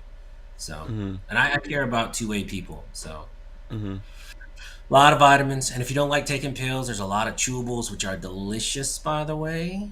So there's a lot of chewable vitamins out there. But yeah, Did you get the vaccine? I have my vaccine card. Okay. Okay. We could just And take then, that for what it is. I went for the antibody treatment too. They signed me up for that. They go, "Do you want to go get the antibodies?" I'm like, sure. And then a day after I got that, which is like a IV they put in you for like 20 minutes. The day after I got that, man, I was right as rain. So Okay, I don't But they understand don't- what you're gonna have to explain that to me. I don't get that. Antibody like- treatment. yeah, That's go ahead. that's a treatment that they give you intravenous antibodies that for COVID, and it's one of the treatments for COVID. Actually, it's very effective for treating people that are sick. Were you hospitalized? No, That's good. Okay. I probably should have been, because there was a couple days where there was like 3 days where I was hallucinating. I couldn't barely move, and man, it was. You were it sucked. what were you seeing when you were hallucinating? Man, there was one time I got out of the shower, and have you ever been so drunk that someone's holding you and you don't understand why you're still standing up straight? Rob and That's I what both happened laughed to at the me. same time. Like, have you ever been so drunk? Sounds No, like have a you ever joke. been so drunk where someone's holding you and you're just like, "Hey man, I don't have to use my legs anymore," and you just kind of go limp? That's what Okay. happened. So I got out of the shower and I ended up just sitting on the bathroom floor for about 4 hours. Wow. Okay. And I could just remember, don't close your eyes. I didn't want to lose consciousness, and Hmm. I was home by myself, and it was yeah, that was a shitty night. But Oh other than wow. that, it's not that bad. Okay. Got I myself looked up taste of it. on. Let's go back to cars. I learned the difference between the Ranger and the Maverick. Okay. The Maverick is a unibody front Mhm. wheel drive / four wheel drive. It looks like they're trying to compete with the Ridgeline. The Ranger is rear wheel 4-wheel drive and frame on body, and the Ranger is Uh, more expensive, and the Ranger has more horsepower. So I think the Maverick is supposed to be like their more version of the off road. Ridgeline. Yeah, it's a No, more less off road. off road. The Less. Maverick is less off road. It's the Oh, okay. Ranger is their Ranger is their frame on rear wheel drive truck, whereas the Oh, Maverick body is on a frame. Okay, unibody. Yeah, got it. front wheel drive or Mhm. rear wheel drive or with wheel drive. So if you know this, the Honda Ridgelines are front wheel drive vehicles primarily, and then the back axle or Mhm. transaxle kicks in. Mhm. So the Maverick is a Ridgeline essentially from Ford, whereas the Ranger is more just a small down F-150, a smaller F-150. Okay. That's what it looks like. So All now right, we know. So Kiasi in the chat has it right. It's monoclonal antibody treatment. Mono is single-celled cloning of it, the antibody. Yeah, so I got that and right as rain. So like that's So if another you thing get the too. They COVID, they don't offer recommend that that. you do that. I'm sorry. Go No, ahead. Okay. they only, I know at least locally here they only do 20 people a day. So you have to fight for it. So anybody that gets COVID, ask for this antibody treatment as fast as you can Mhm. because it's not really offered. But man, I felt great the next day after I got that. I mean, right Okay. as rain. Okay. Interesting. Interesting. Yeah, I don't really know it much about that monoclonal antibody treatment. We don't want to get. I know. I can see Rob doesn't want to get started on this. Uh. So there we go. I'm here to talk Okay. about crypto and guns Right. and cars. We already had a lot. Here's what's happening, Smash Time. We already had the last time Rob was on. We were supposed Oh, to do be you talking. already go down this path? We were supposed to be talking about Tusk and other stuff, and everyone got mad. Yeah, it was like because we would have stopped. So Rob, I can see, is consciously not get going there. All right, Don't get Rob. mad. What's your I last don't know. gun you bought? The What's what? that? What's the last gun you bought? Last gun I bought, well, I'll tell you what I'm working on, my latest build. I don't actually buy intact guns. I usually build them. So right now, I like rimfire stuff. So I just bought a Volts Quartzen Summit Action for a 1022, and I just got a kid barrel for it. So that's, if you're not familiar, it's like a 1022 format or footprint, but it's Right. it's a bolt action. So it's got a cantilever bolt. It's kind of like a biathlon Olympic type of action. Mm-hmm. So I'm building a precision 1022 off that action, and I just What's got a the match price barrel tag for on it. that when you're done? When I'm done, I'll be a couple grand into it before optic. That's The great. action alone was $600, and then Is the it- barrel I just bought was $350. So, and I haven't even gotten my trigger will be $300, and I don't even have a stock. So it'll be an expensive build. Are you gonna do a There's no thumbnail big- stock or? Sorry, go ahead. Mm-hmm. Oh, I I shot have a really expensive 1022 like that before, Mhm. and the guy said he spent like $3,500 on it, and I was like, "Man, that's crazy." He goes, "That's about mid range." Yeah, that's mid range. You can go way higher than that. Yeah. I built a really nice one on a PMACA. I have a lot of 1022s. I like 1022s. And I built one on a PMACA chassis, which is an aluminum 1022 chassis that takes AR furniture. Mm-hmm. And then I usually like kid triggers, but the kid triggers alone are like $300. They're Yeah. not an inexpensive trigger pack. So, and then I generally build all, like, there's nothing Ruger on my 1022s typically. It's like Mhm. all aftermarket barrels and everything else. Yeah, I think it gets into where you get into the barrels. And then the one thing I haven't gotten to the point where I'm threading a barrel, there's some people that will actually get a 1022 barrel threaded into an action. I haven't gotten to that level yet, but that'll probably be what I do on the next one, is probably get to that level. Yeah. But this the one I'm guessing it'll be a $1,500 to $2,000 build by the time I'm done with it. It's not And an then integrally suppressed barrel or anything like that. No. Oh, okay. Those are awesome, by the way. on a Yeah, that would be 1022, cool. integrally suppressed. What? I Like the have, IDF. yeah, I have a charger length 1022 suppressed barrel, integrally suppressed barrel that I'm trying to find everything else to do that build. Because it's like Oh, it's wow. like one of the Ruger Chargers, and I have the shortened integrally suppressed barrel, and I'm just like, oh man, this has got to be, I'm Who gonna made I'm that? gonna. I think mine is from YHM. I could be wrong, because it's not in front of me, but I believe mine is a YHM barrel. So, Swamp Dog wants to know if it's Volt Quartzin or Voodoo action. Volts Quartzen. There you go. 1022s are just awesome builds, man. There's just so many different options Super you can fun have. guns. Yeah. And YNH says 1022 was enough for me. Laugh out loud. There you go.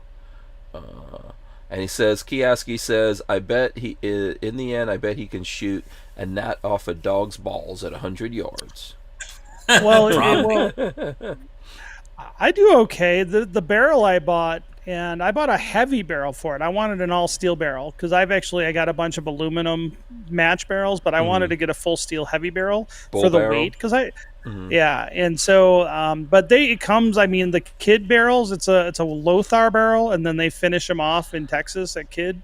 So it's a nice German match barrel. They do all the stuff that they need to do to it, relieving or whatever they do to it. But they guarantee it's a half MOA or a half inch at 50 yards. So was that a quarter MOA or whatever? So they say it's a half inch grouping at 50 yards out of. They guarantee it. So they're good barrels. And if you run Eli, I like Eli the Eli Black match ammo. If I'm trying to shoot really, really good stuff. But yeah, I have a couple 22s. If you're shooting that consistently, I can do 3/4 to half MOA at 100 yards. Wow. Yeah. Go ahead.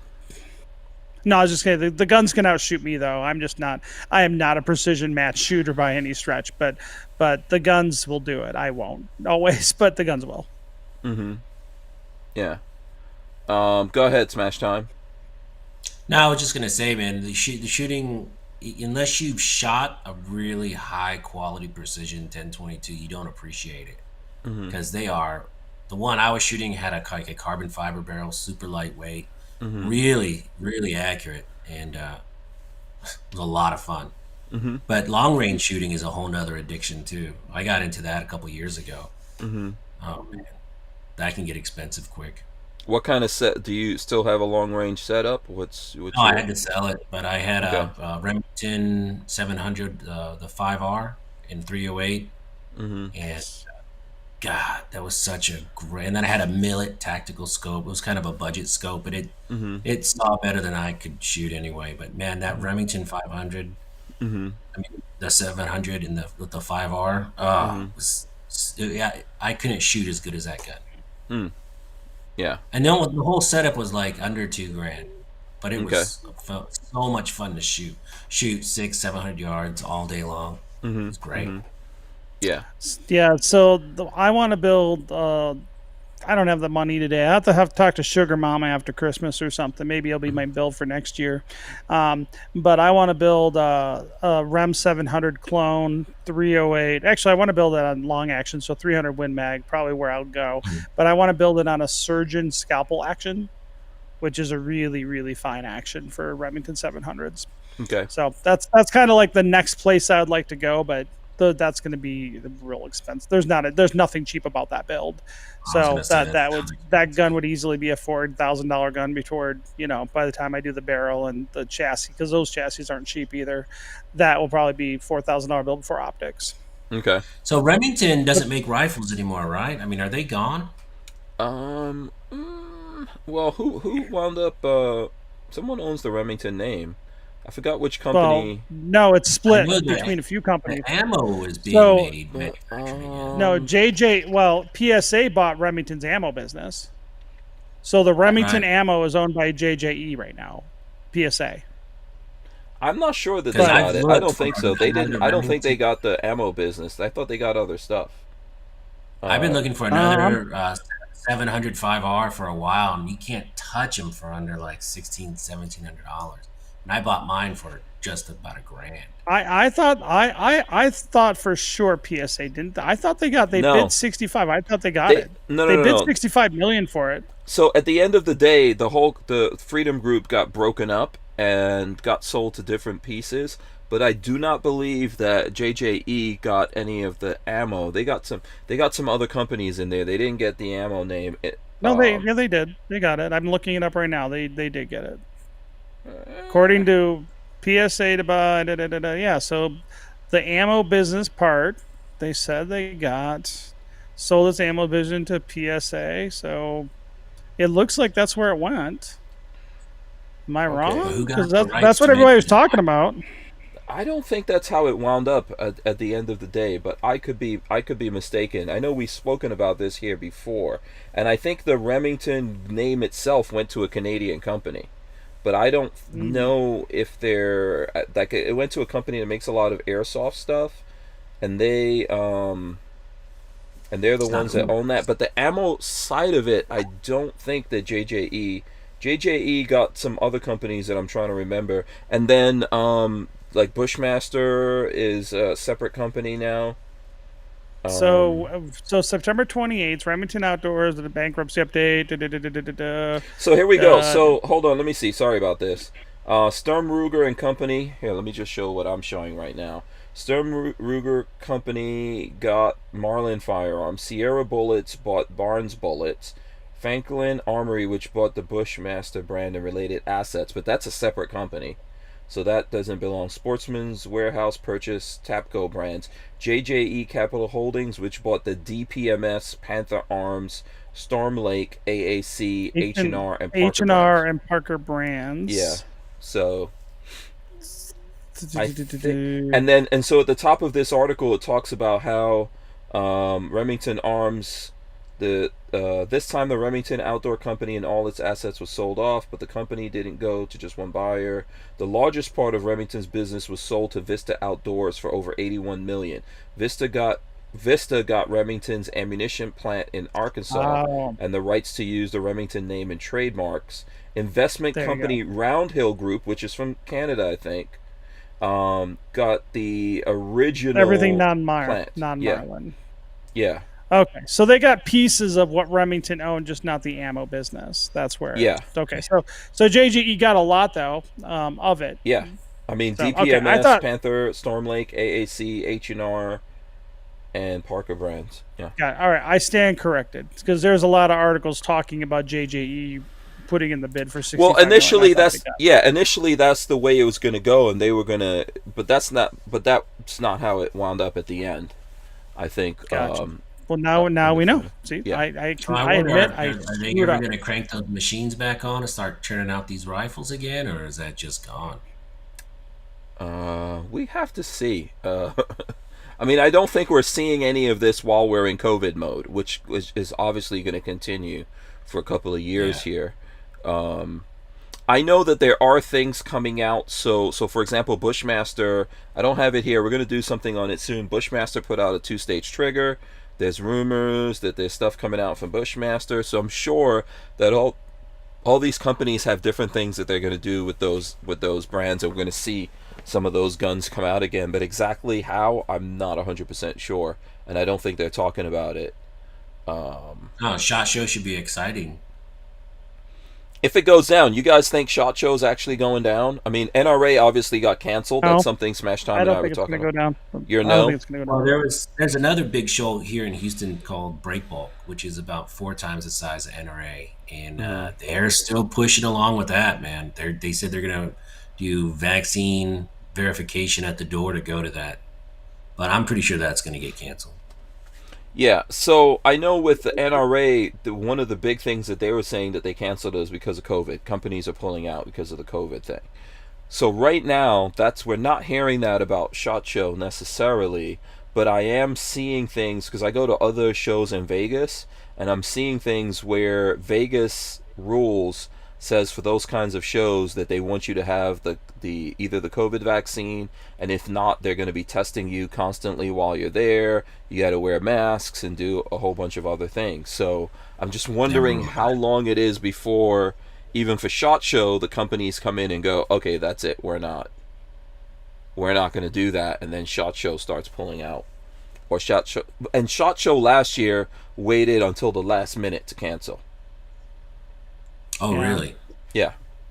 Well, I mean, they're still trying to sell booths at SHOT Show. I just got a thing today, and I'm not going to put any. I mean, I plan to attend, but we're not going to go down as a vendor just because I think realistically, and I'm in driving distance of Vegas. It's only 5.5, 6 hours for me to go to Vegas from Salt Lake. But I don't think it's going to happen. I'm just looking at the numbers of COVID here in Utah, and I have a hard time believing by January that this thing's not going to be really bad. Looking at the trajectory of where the numbers are going right now, Yeah, I mean, we're starting to hear rumblings of a fourth strain or something like that, aren't we? Look, man, it's always going to be around. It's never going to go away. There's no cure. It's like the cold. You just got to deal with it. Well, here's the problem with that is that one, this is likely not. So you're getting me into a tangent. I wouldn't do it. No, I'm not going to do it. Never mind. All right, guys, I do have to bail. Oh, you're out? Wait. What's going on here? No, I do really need to jet though. Okay. But because I just came off another interview. Okay. Did we sell all the receivers? Did all the receivers sell? Not yet, but about half of them are sold out already. 1, 2, 3, 4, 5, 6, 7, 8, 9, 10, 11, 12. Looks like 12 or 13 are still available. Okay, so 12 or 13 they're about half still sold remain. out. Okay. All right. Of the 25. So it looks like they're half. They've already sold half of them. Yeah. In So like here, an hour. this is the website, apm80.com, if you guys are interested. Correct. And if you have Tusk, you can go there. And if you get a chance and you can help out Gorillas and Guns to get his act together. Yeah, I mean, absolutely. He's only had weeks of, All right. Well, we'll get them sorted out. Yeah, absolutely. All right. Thanks. I'm not going to hold you, Rob. I appreciate it. I literally got to go somewhere. I got someone at the door. So okay. I'll talk to you guys later. Nice to talk to you. Smash Thanks, Mouth, man. third time. Okay. Whatever you are. Yeah. Bye. Smash It's that. nice to meet you, man. Okay, there we go. I almost got him going. Him going. Yeah, Kiaski says, well, now I want to know what Rob's going to say. You're going to have to tune back in. And he wants to know what receivers. Yeah, we just showed it. That website, apm80.com, is selling 80%. Here, should I show it again? Let me see. I'll throw it back I here. know absolutely nothing about cryptocurrency, man. So this, and each one of them is listed on here. So the ones that say sold out, that particular number is gone. And what it is, these are 80% receivers, but they're limited edition. So when you click on them here, they actually have a number. Like this is 19 of 25, and you can go and for the exchange rate of Tusk to dollars, it would be $195. So if you have Tusk, or if you've signed up a Tusk Crypto and created a wallet and bought any Tusk, you can use that. I think, as Rob was saying, $195 is somewhere right now, exchange rate about 2 million Tusk. You know, if you look at it, I mean, if you look at the rate of exchange here, Yeah. You know, it's I forgot I had that here. I know he says he doesn't want to talk about price, but that's a big selling point. People want to buy and invest in the winners. And I know he has other motives behind it, but you gotta, if your stuff isn't a winning commodity or winning crypto, then people aren't going to want to buy it. Yeah, but that sounds like he's on the right path. Yeah, that's for people to make. Right now, it's a fraction of a penny, is what it is, right? And you know what he's really saying is, obviously, what they're looking for is people to adopt it and then use it. So that you're going to buy something, you can do the exchange rate, whatever it is, and go use that thing. One of the problems that's happening with Bitcoin is people just buying and holding Bitcoin. I mean, one Bitcoin is about what? I think that's like 46,000 or something. Yeah, something like that right now. So that's not necessarily where he's looking for it to go. Jackie April says $195 for a stripped lower. It's a special 80% lower. Yeah, it's a 80% lower, but it's a special. So Have you ever And seen Vanessa someone know Kitty one says it's currently point zero. Let me see, 0.0000. So 4 zeros, 977 per Tusk currently. So the thing here's the thing about it, right? And there are a whole bunch of things going on with this. And as I said already, like Tusk does sponsor the show and all that kind of stuff, right? So you know at some point, if this starts to get adopted, it's not going to stay there, and where it's at right now is not where it's always been. But if you're getting into it for an investment, that's your choice to make. Where you say, okay, I'm going to get into this, and then it's gonna go up and be worth $1 or whatever. But that's not really the intention of why these guys are putting it together. They're trying to create an infrastructure so that we could take dollars that we have and translate it so that we could do business with each other. And I would just say that that's more important to us. But yes, right now, while all the ducks are getting put in a row, so for example, for people to easily go and buy Tusk or take Tusk and take it from Tusk to dollars and dollars to Tusk, etc., which is a payment gateway, while all of that's being set up, when that actually happens and people start adopting it and using it, sure, it's going to go up if that's, if you're looking at it investment wise. But if that's the only way that we look at it as gun guys, we're the ones that are going to wind up not having anything to be able to do our stuff with. And if it seems like, oh, well, that's, that's impossible, Operation Choke Point, I would tell you to Google that. Have you ever Googled Operation Choke Point? No, but it's funny. I used to listen to a lot of Alex Jones as a joke back in California. And I was working graveyard, and I thought this guy's whack job. Half the stuff he said came true, which blows you away. Yeah. So Operation Choke Point is something that they came up with a while back to use to cut off drug dealers and terrorists and stuff like that from being able to finance the bad things they do. Right? Sounds great. Right? Oh yeah. Sounds like a good idea until they started using that against the firearms industry. So when people take these things that exist out there and say, okay, well, we're going to use it against the firearms industry and use that to combat, or to create gun control, or to combat gun violence or whatever. I'm using air quotes for people who are listening. Then what happens is all of a sudden they can choke off the firearms industry from being able to do anything. And they've tried this, and people in the firearms industry have gone through that. There's been companies that refuse to accept online credit card payments for the firearms industry. Yeah. 100%. Like, that last night with Gunbroker, that was weird that my payment wasn't going to go through, and then all of a sudden Chase just froze my account for they flagged it as fraud. I had to wait till this morning to call them. Did you get it worked out? Yeah, I still got the gun. Oh, okay. Yeah. I mean, Gunbroker at night is dangerous. Yeah. So what did Chase say when you called him? Oh, nothing. They said, oh, well, we thought there was fraud on your account, so we just put a hold on it. I'm like, okay, cool. Well, you've never done that for anything else. So. Yeah, it's a little suspicious that they did that. I think, I absolutely think this test stuff is on the right path, because you got to protect. I mean, it's a small investment to protect your future. So, yeah, I mean, as soon as what did he call it? As soon as it jacks right or splits or whatever that is. He Forks. said, yeah.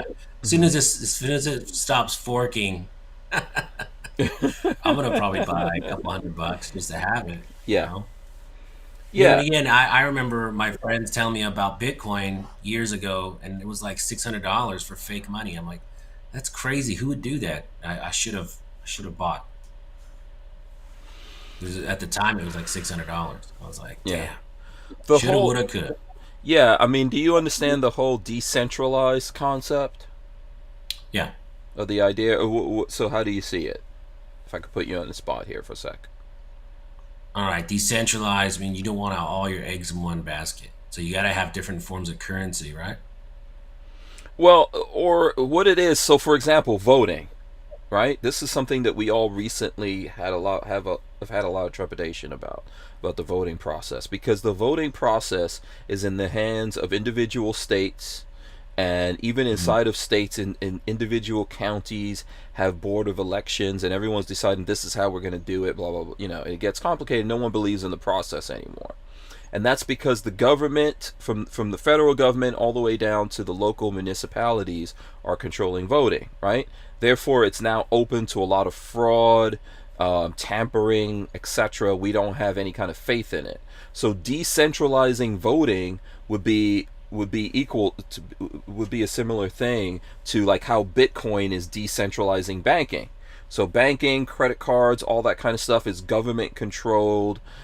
Everyone has their hands on the scale or in the pie and all that kind of stuff. Right. But when we're doing banking, if you decentralize it, so in other words, you take it away from the government and you put it into like Rob was explaining, that the way this functions is the people who own the coins can vote on whatever happens. So if, for example, if forking it off into something else, everyone has to agree to that.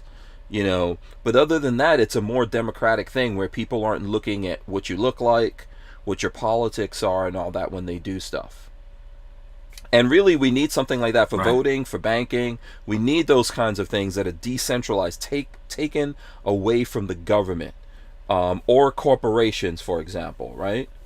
So I think we need more stuff like that, and that's why Bitcoin is so popular over gold. Or over the dollar, for example, or even over the stock market, where the government is able to put a heavy hand in there on the scale and push things in one direction. These are things that don't see that, or they can't manipulate that easily. Of course, the government can always come in and declare something illegal, and try to make that stick. But even in that, they really actually cannot go in there. China is always trying to. That's one of the reasons why you'll see Bitcoin drop, because China goes, oh well, it's illegal now. Yeah, right. But it doesn't take it out, right? Because this is something completely separate from any government places, and that's built on the blockchain. So even though you don't actually see your Bitcoin, the blockchain is the system of, like, let's put it like in the cloud. There's a system of computers and servers verifying every transaction that's happening in Bitcoin, and that's called the blockchain, right? Yeah.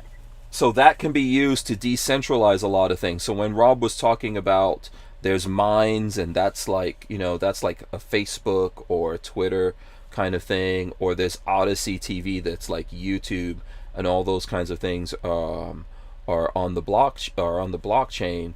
They're also decentralized. For example, what was it? We had Parler. Parler was using Amazon servers. So two things happened with Parler. The apps were on the Apple Store and what's the Android? Yeah, the Android store. Yeah. So those two things said, "Oh, we're not going to give people access to this app," and then they killed it. And then also the servers on Amazon were like, because they killed you from getting the app, but you could still access Parler, right? But then the people, I think it was Amazon was the server for that, and they were like, yeah, we're going to pull that too. Done with Parler. So if you now look at Mines or Odyssey, which are using blockchain as the backbone of it, they could tell you can't access that, you can't buy that app anymore, but you can still have access to it because it's decentralized from the major server companies out there like Google, Amazon, etc. So we need to do more stuff like that and take it away from people. I think it's what we need to do with voting. Right? Yeah, especially after the last go around. It was nuts. It was absolutely nuts. Yeah. What is this DLD? Let's see what he says here. He says, what if you were told you were only allowed to use your money for groceries and fuel, and all money was digital and completely controlled by the government? They could kill the firearm industry in one swoop. Yeah, we're already there. But people just don't realize it. Yeah, especially now they're opening up all that legislation to sue these firearm manufacturers. Yeah, that's just a de facto around, because of the way our legal system is, even though it's illegal to do that, there's still places going, oh, yeah, you could do it. So that forces the companies to have to go to court and fight things or file for bankruptcy. Or there's a whole bunch of different It's things going to happening. cost a lot of money. Yeah, I think our legal system should be decentralized, man. Yeah, Yeah. that would be great. There's a lot of things that we're doing that should be decentralized, where something was just looking at it in terms of right or wrong, ones or zeros. What's the law? What's not the law? You understand? There's a law that indemnifies the firearms companies just like it indemnifies lots of industries.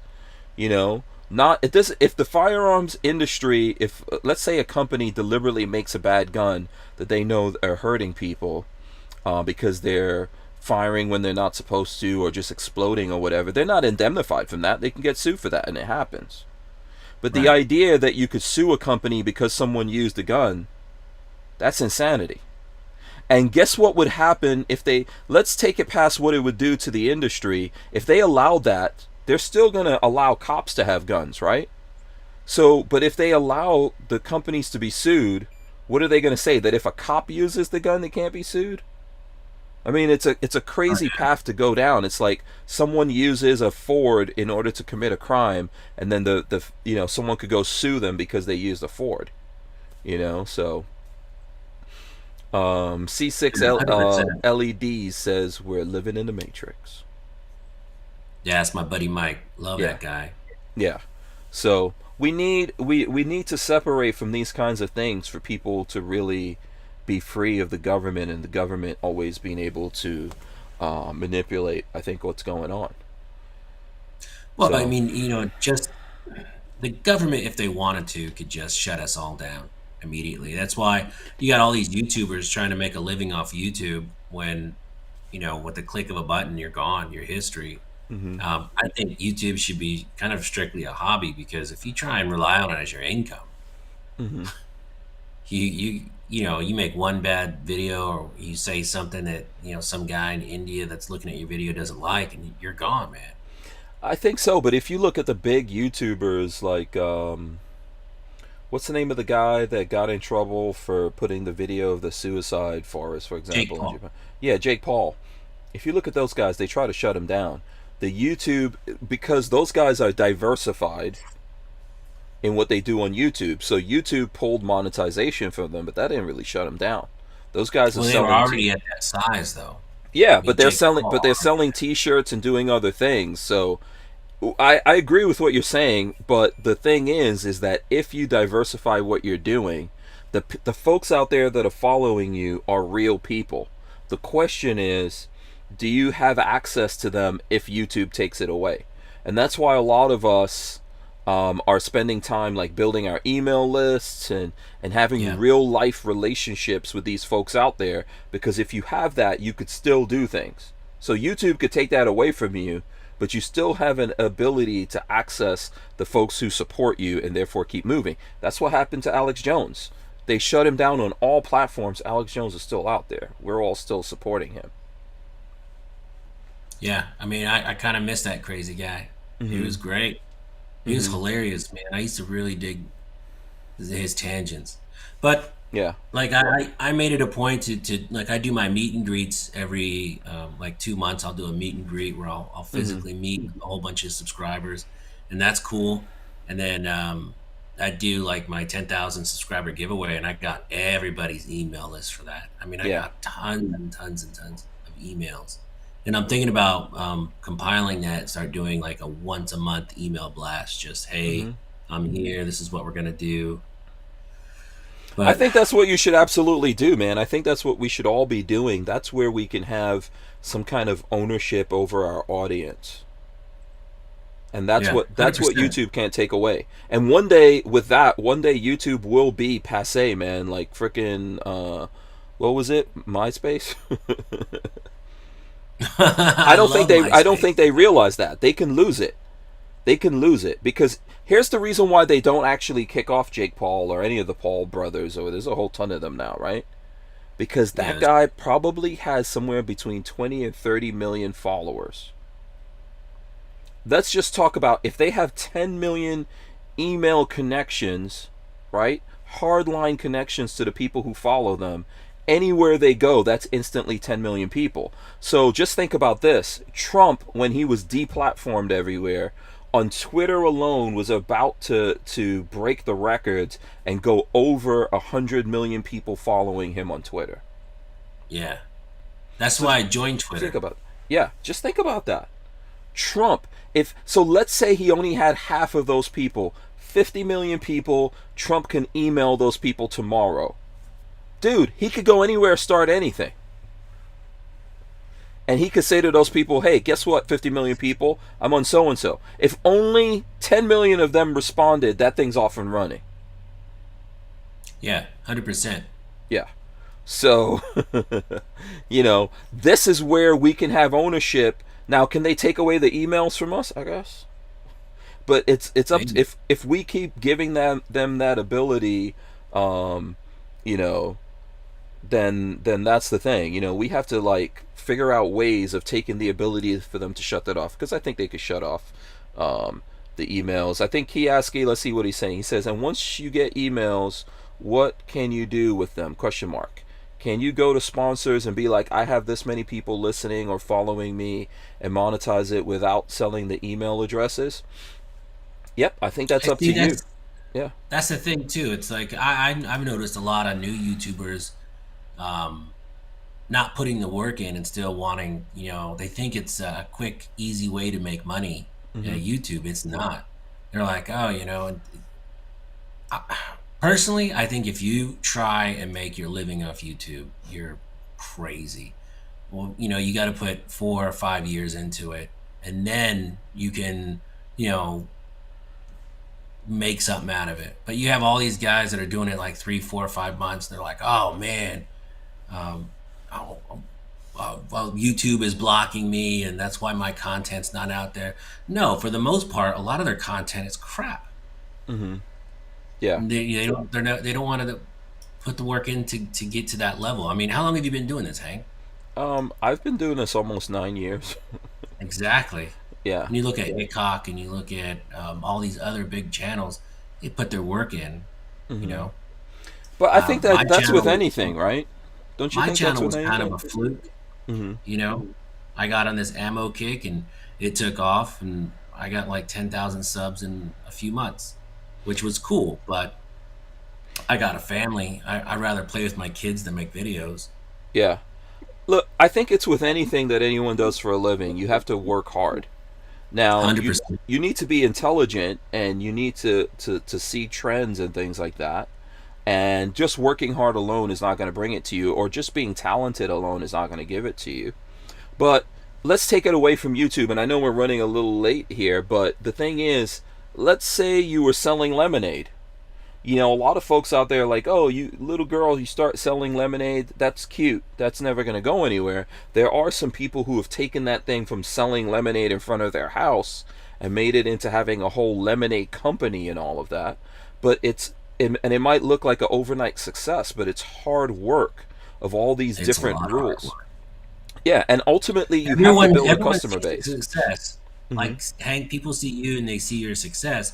They don't know you've been doing it 9 freaking years, man. Or you see a lot of these other YouTubers that are, they're here now, like Demolition Ranch. He wasn't like that 5 years ago. 6 years ago, he was just a struggling YouTuber like everyone else. But he puts in a lot of work. Yeah.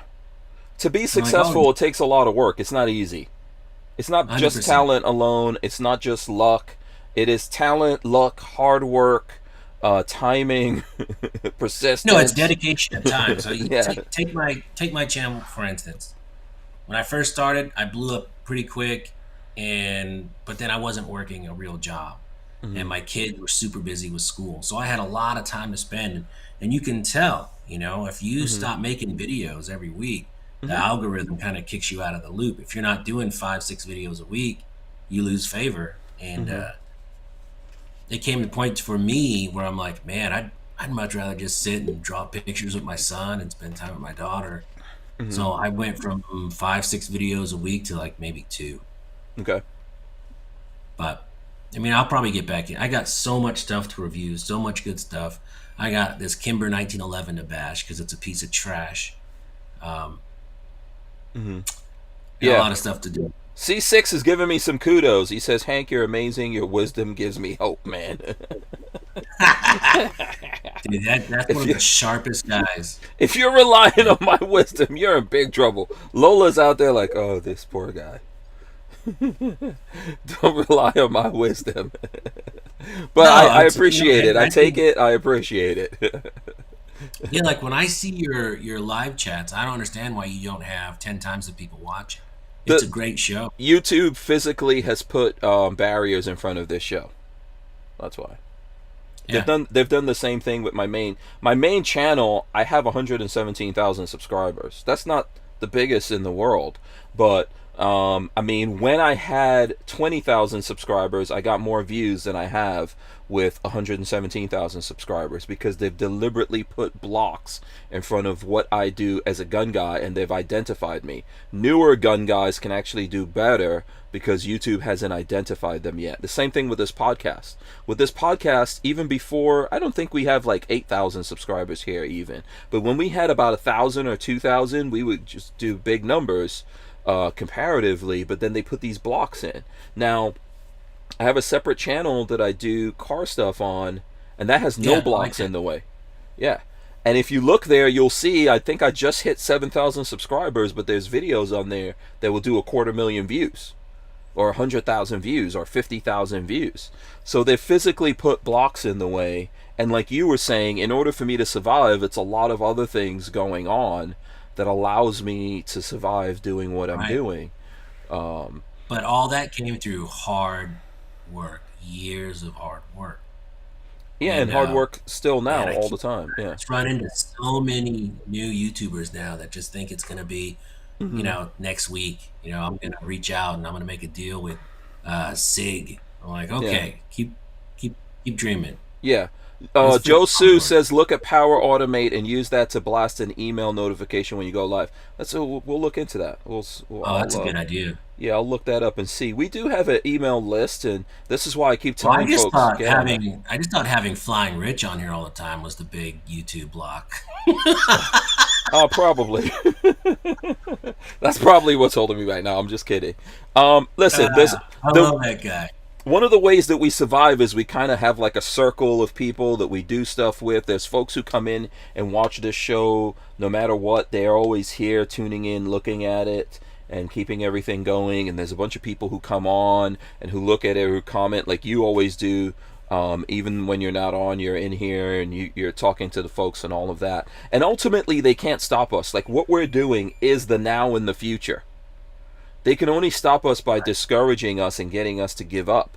But every day we're working on ways of taking down the fences and the moats that they put in front of us. So, you know, DLD After Dark says he has to run. We have to run also because we're way over time here.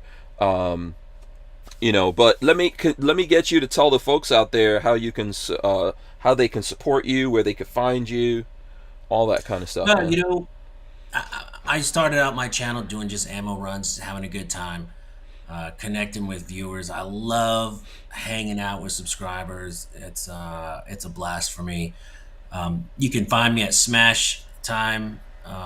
Just Google or just go on YouTube with Smash Time Ammo, and you know my picture will come up.